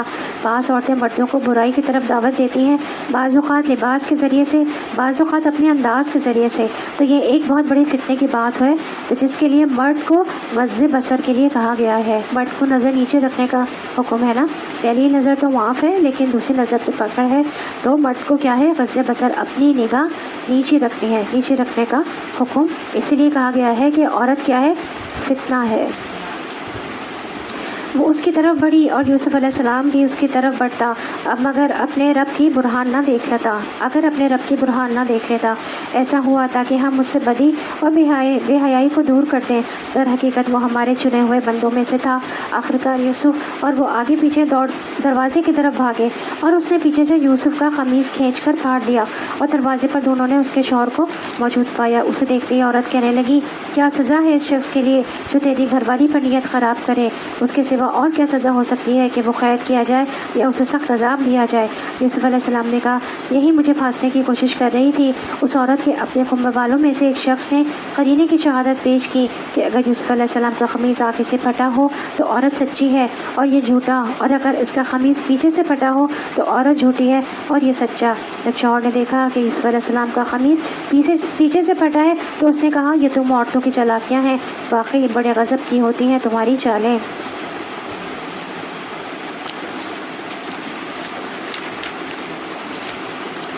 تو یہ عزیز مصر کا قول ہے کہ جو اس نے اپنی بیوی کو کہا، یعنی بعض مرد اتنے عاجز ہوتے ہیں اپنی بیویوں کے سامنے کہ یہ جانتے بوجھتے کہ وہ برا کام کر رہی ہیں، کچھ کہہ بھی نہیں سکتے۔ یوسف علیہ السلام اس معاملے سے درگزر کر، اے عورت، تو اپنے قصور کی معافی مانگ، تو ہی اصل میں خطا کار تھی۔ شہر کی عورتیں آپس میں چرچا کرنے لگیں کہ عزیز کی بیوی اپنے نوجوان غلام کے پیچھے پڑی ہوئی ہے، محبت نے اس کو بے قابو کر رکھا ہے، ہمارے نزدیک تو وہ سری غلطی کر رہی ہے۔ اس نے جو ان کی یہ مکارانہ باتیں سنی تو ان کو بلاوا بھیج دیا اور ان کے لیے تکیہ دار مجلس آراستہ کی، اور ضیافت میں ہر ایک کے آگے ایک ایک چھری رکھ دی۔ پھر عین اس وقت جب وہ پھل کاٹ کاٹ کر کھا رہی تھی، اس نے یوسف کو اشارہ کیا کہ ان کے سامنے نکل آ۔ جب ان عورتوں کی نگاہ اس پر پڑی تو وہ دنگ رہ گئی اور اپنے ہاتھ کاٹ بیٹھی اور بے ساختہ پکار اٹھی، حاشا للہ، یہ شخص انسان نہیں ہے، یہ تو کوئی بزرگ فرشتہ ہے۔ عزیز کی بیوی نے کہا، دیکھ لیا، یہ ہے وہ شخص جس کے معاملے میں تم مجھ پر باتیں بناتی تھی، بے شک میں نے اسے رجھانے کی کوشش کی تھی مگر یہ بچ نکلا، اگر یہ میرا کہنا نہ مانے گا تو قید کیا جائے گا اور بہت ذلیل و خوار ہوگا۔ یوسف علیہ السلام نے کہا، اے میرے رب، قید مجھے منظور ہے بنسبت اس کے کہ میں وہ کام کروں جو یہ لوگ مجھ سے چاہتے ہیں، اور اگر تو نے ان کی چالوں کو مجھ سے دفع نہ کیا تو میں ان کے دام میں پھنس جاؤں گا اور جاہلوں میں شمار ہو رہوں گا۔ یوسف علیہ السلام نے گناہوں اور نافرمانیوں کے مقابلے میں جیل اور مصیبت کو اختیار کر لیا، کتنی بڑی بات تھی، اور اللہ تعالیٰ سے دعا کی کہ ان کے دل کو دین پر جما دے اور اپنی اطاعت کی طرف پھیرے رکھے۔ اگرچہ ان کا ایمان پہاڑوں برابر تھا لیکن پھر بھی دعا، کبھی یہ نہ کہیں کہ میں بہت مضبوط ہوں، مجھ پر کوئی اثر نہیں ہوتا، مجھ پر ماحول اثر نہیں کرتا، نہیں، اللہ کی توفیق سے انسان گناہوں سے بچتا ہے۔ اور جب ہم یہ کہتے ہیں نا کہ میں بہت مضبوط ہوں، میرا ایمان بہت، تو اسی وقت ویسے ہی پھر آزمائش بھی آتی ہے ہماری، جب ہم دعوے کرتے ہیں تو اس کے رب نے اس کی دعا قبول کی اور ان عورتوں کی چالیں اسے دفع کر دی۔ بے شک وہی ہے جو سب کچھ سنتا اور سب کچھ جانتا ہے۔ پھر ان لوگوں کو یہ سوچی کہ ایک مدت کے لیے اسے قید کر دیں، حالانکہ وہ اس کی پاک دامنی اور خود اپنی عورتوں کے برے ادوار کی سری نشانیاں دیکھ چکے تھے۔ قید خانے میں 2 غلام اور بھی تھے جو اس کے ساتھ داخل ہوئے۔ ایک روز ان میں سے ایک نے کہا، میں نے خواب دیکھا ہے کہ میں شراب کشید کر رہا ہوں۔ دوسرے نے کہا، میں نے دیکھا ہے کہ میرے سر پر روٹیاں ہیں اور پرندے ان کو کھا رہے ہیں۔ دونوں نے کہا، ہمیں اس کی تعبیر بتائیے، ہم دیکھتے ہیں کہ آپ ایک نیک آدمی ہیں۔ یوسف علیہ السلام نے کہا، یہاں جو کھانا تمہیں ملا کرتا ہے اس کے آنے سے پہلے میں تمہیں ان خوابوں کی تعبیر بتا دوں گا۔ یہ ان علوم میں سے ہے جو میرے رب نے مجھے عطا کیے ہیں۔ واقعہ یہ ہے کہ میں نے ان لوگوں کا طریقہ چھوڑ کر جو اللہ پر ایمان نہیں لاتے اور آخرت کا انکار کرتے ہیں، اپنے بزرگوں ابراہیم، اسحاق اور یعقوب کا طریقہ اختیار کیا ہے۔ تو علم کی نسبت اللہ کی طرف کی۔ ہم کیا کرتے ہیں؟ بہت محنت کی تھی میں نے اس ڈگری کے لیے، تو یاد رکھیے واضح و نصیحت میں دوسروں کو بور بھی نہیں کرنا چاہیے۔ بات جو ہے وہ مختصر ہونی چاہیے، محدود مدت کے لیے ہی ہونا چاہیے۔ ابن مسعود رضی اللہ عنہ کہتے ہیں کہ نبی صلی اللہ علیہ وسلم نے ہمیں نصیحت کرنے کے لیے ہمارے لیے کچھ دن مقرر کر دیے تھے کہ اس ڈر سے کہ کہیں ہم نصیحت سے اکتا نہ جائیں۔ اسی طرح آپ صلی اللہ علیہ وسلم نے فرمایا، آدمی کا لمبی نماز اور مختصر خطبہ اس کی سمجھداری کی علامت ہے، بس نماز لمبی کیا کرو اور خطبہ مختصر کیا کرو۔ ہمارا یہ کام نہیں ہے کہ اللہ کے ساتھ کسی کو شریک ٹھہرائیں، در حقیقت یہ اللہ کا فضل ہے ہم پر اور تمام انسانوں پر کہ اس نے اپنے سوا کسی کا بندہ ہمیں نہیں بنایا، مگر اکثر لوگ شکر نہیں کرتے۔ تو کتنے پیار سے قید کے ساتھیوں سے خطاب کر رہے ہیں، ان کو اپنا ساتھی کہہ رہے ہیں، حالانکہ وہ مسلم نہیں تھے، اجنبی لوگ تھے، لیکن ان کو اپنا کہا۔ تبلیغ کرنے کے لیے، نصیحت کرنے کے لیے دوسرے کا ٹرسٹ حاصل کرنا بہت ضروری ہوتا ہے۔ بچوں سے بھی پیار سے بات کریں اور پھر انہیں ان کے عیب بتائیں۔ جب عیب بتائیں نا تو پیار سے اور بے عزتی کر کے نہیں، کیونکہ بچوں کی بھی جو ہوتی ہے نا ایک سیلف رسپیکٹ ہوتی ہے۔ حکم نہیں چلا رہے بلکہ سوال کر کے سوچنے کا موقع دے رہے ہیں۔ فیصلہ ہر معاملے میں اللہ ہی کا ہوتا ہے، اس لیے اللہ کی سپرمیسی، اللہ کی عظمت و بڑائی کا احساس پیدا کیا اور پھر پیچھے نہیں پڑے۔ اے زندہ کے ساتھیوں، تم خود ہی سوچو کہ بہت سے متفرق رب بہتر ہیں یا وہ ایک اللہ جو سب پر غالب ہے؟ اس کو چھوڑ کر تم جن کی بندگی کر رہے ہو وہ اس کے سوا کچھ نہیں ہے، بس چند نام ہے جو تم نے اور تمہارے آباء و اجداد نے رکھ لیے ہیں۔ اللہ نے ان کے لیے کوئی سند نازل نہیں کی۔ فرما روائی کا اقتدار اللہ کے سوا کسی کے لیے نہیں ہے۔ اس کا حکم ہے کہ خود اس کے سوا تم کسی کی بندگی نہ کرو۔ یہ ٹھیٹ سیدھا طریقہ زندگی ہے، مگر اکثر لوگ نہیں جانتے ہیں۔ اے زندہ کے ساتھیوں، تمہارے خواب کی تعبیر یہ ہے کہ تم میں سے ایک تو اپنے رب شاہ مصر کو شراب پلائے گا، رہا دوسرا تو اسے سولی پر چڑھایا جائے گا اور پرندے اس کا سر نوچ نوچ کر کھائیں گے۔ فیصلہ ہو گیا اس بات کا جو تم پوچھ رہے تھے۔ پھر ان میں سے جس کے متعلق خیال تھا کہ وہ رہا ہو جائے گا، اسے یوسف علیہ السلام نے کہا کہ اپنے رب شاہ مصر سے میرا ذکر کرنا، مگر شیطان نے اسے ایسا غفلت میں ڈالا کہ وہ اپنے رب شاہ مصر سے اس کا ذکر کرنا بھول گیا اور یوسف علیہ السلام کئی سال تک قید خانے میں پڑے رہے۔ تو بعض کہتے ہیں یوسف علیہ السلام 9 سال قید میں رہے، بعض کہتے ہیں 14 سال، تو ان کی بہت لمبی آزمائش تھی۔ رسول اللہ صلی اللہ علیہ وسلم نے فرمایا، مجھے اپنے بھائی یوسف کے صبر اور کشادہ دلی پر بڑا تعجب ہے، اللہ ان کو معاف فرمائے۔ ان کے پاس ایک آدمی آیا تاکہ وہ باہر نکل سکیں، لیکن وہ اس وقت تک نہ نکلے جب تک کہ ان پر جو الزام تھا اس کی وضاحت نہ کر دی گئی۔ اگر میں ہوتا تو دروازے کی طرف لپک پڑتا، اگر اذکرنی عند ربک والی بات نہ ہوتی تو وہ جیل کے اندر نہ ٹھہرتے۔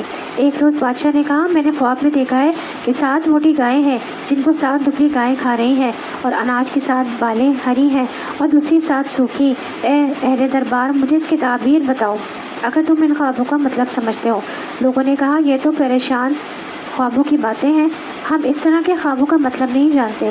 ان 2 قیدیوں میں سے جو شخص بچ گیا تھا اور اسے ایک مدت دراز کے بعد اب بات یاد آئی اور اس نے کہا، میں آپ حضرات کو اس کی تعویل بتاتا ہوں، مگر مجھے ذرا قید خانے میں یوسف کے پاس بھیج دیجیے۔ اس نے جا کر کہا، یوسف اے سراپا راستی، مجھے اس خواب کا مطلب بتا کہ 7 موٹی گائیں ہیں جن کو 7 دبلی گائیں کھا رہی ہیں، اور 7 بالیں ہری ہیں اور 7 سوکھی، شاید کہ میں لوگوں کے پاس واپس جاؤں اور شاید کہ وہ جان لیں۔ یوسف علیہ السلام نے کہا، 7 برس تک تم لگاتار کھیتی باڑی کرتے رہو گے۔ اس دوران میں جو فصلیں تم کاٹو ان میں سے بس تھوڑا سا حصہ جو تمہاری خوراک کے کام آئے نکالو اور باقی کو اس کی بالوں ہی میں رہنے دو۔ پھر 7 برس بہت سخت آئیں گے، اس زمانے میں وہ سب غلہ کھا لیا جائے گا جو تم اس وقت کے لیے جمع کرو گے۔ اگر کچھ بچے گا تو بس وہی جو تم نے محفوظ کر رکھا ہو۔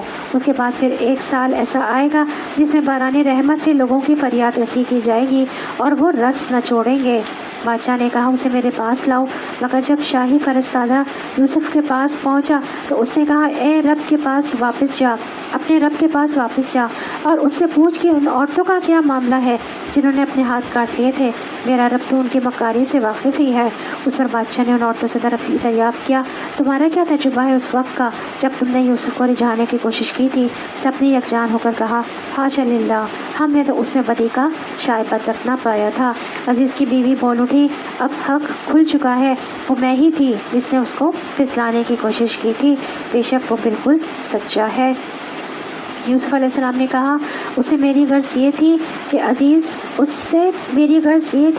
عزیز یہ جان لے کہ میں نے در پردہ اس کی خیانت نہیں کی تھی، اور یہ کہ جو خیانت کرتے ہیں ان کی چالوں کو اللہ کامیابی کی راہ پر نہیں لگاتا۔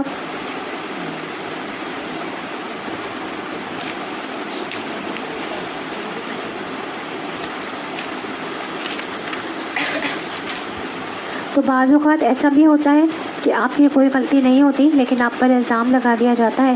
گھروں میں ہوتا ہے ایسا، بیوی پر الزام لگا دیا جاتا ہے، جھوٹے الزام لگا دیے جاتے ہیں اور اس کی طویل سزا عورت کو بھگتنی پڑتی ہے، میکے بھیج دیا جاتا ہے، طلاقیں ہو جاتی ہیں، سارا سال تک شوہر کے بغیر بیٹھی رہتی ہیں، پھر وقت آتا ہے بری و ذمہ ہوتی ہیں، دوبارہ سے خوشحال زندگیاں شروع کرتی ہیں۔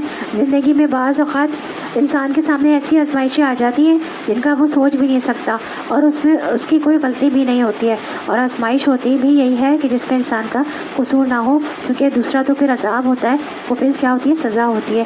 تو کتنے عرصے کے بعد الزام جو ہے وہ صاف ہوا اور جس نے الزام لگایا تھا اس نے خود کہا۔ تو پیغمبروں کے لیے بات بڑی اہم ہوتی ہے کہ وہ خیانت نہیں کرتے، کیونکہ انہیں لوگوں کے سامنے اللہ کے دین کی بات کرنی ہوتی ہے۔ نبی صلی اللہ علیہ وسلم بھی صادق اور امین تھے، خیانت کار نہیں تھے، خیانت کا انجام اچھا نہیں ہوتا۔ تو یہاں پہ ہمارا پارہ نمبر 12 وما من دابہ مکمل ہوا۔ الحمدللہ دعا کر لیتے ہیں۔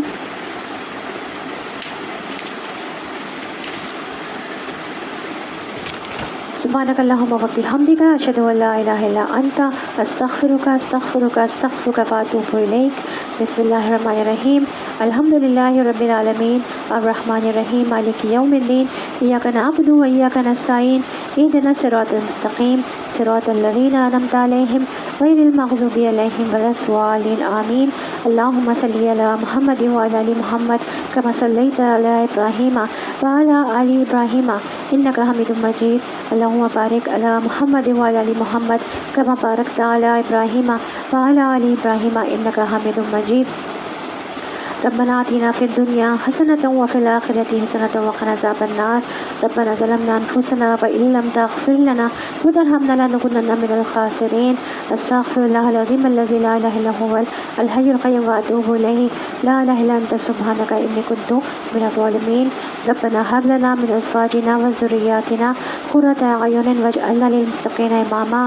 رب ابن لی عندک بیتا فی الجنہ، رب ابن لی عندک بیتا فی الجنہ، رب ابن لی عندک بیتا فی الجنہ۔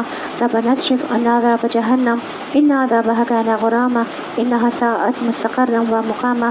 اللهم اني اعوذ بك من عذاب جہنم، اللهم اني اعوذ بك من عذاب القبر، اللهم اني اعوذ بك من فتنة المحيا والممات، اللهم اني اعوذ بك من شر من فتنة المسيح الدجال۔ اللهم اني اسألك فضلا كبيرا، اللهم اني اسألك جنة الفردوس، اللهم اني اسألك الهدى والتقى والعفاف والغنى، اللهم اني اسألك العفو والعافية في الدنيا والآخرة، اللهم اني اعوذ بك من ضيق الدنيا وضيق يوم القيامة۔ اے اللہ پاک، جس نے یہ بیان کیا اور جس کے گھر یہ بیان ہوا اور جن جن لوگوں نے یہ بیان سنا، ان کے دلوں کی جو بھی جائز خواہشات ہیں، جائز دعائیں ہیں، اس محفل کی رحمت و برکت سے ان کو قبول فرما لیجیے۔ اے اللہ پاک، اس محفل کی رحمت و برکت سے ہمارے گناہوں کو بخش دیجیے، ہماری بخشش کر دیجیے، ہمارے گناہوں کو معاف فرما دیجیے، ہم سے راضی ہو جائیے، ہمیں جہنم کے عذاب سے بچا لیجیے اور ہمیں اپنی رضا عطا فرما دیجیے۔ ربنا تقبل منا انك انت السميع العليم وتب علينا انك انت التواب الرحيم رب ارحمهما كما ربياني صغيرا رب ارحمهما كما ربياني صغيرا رب ارحمهما كما ربياني صغيرا۔ آپ لوگ اپنی اپنی دعائیں مانگ لیجیے۔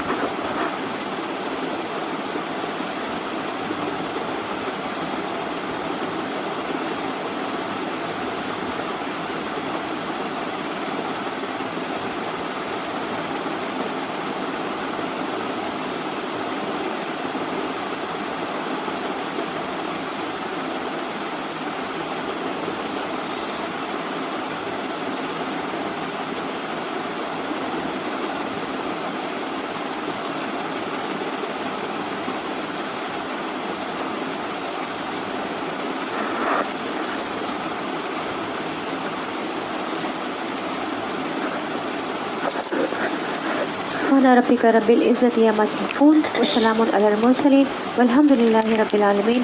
السلام علیکم ورحمۃ اللہ وبرکاتہ۔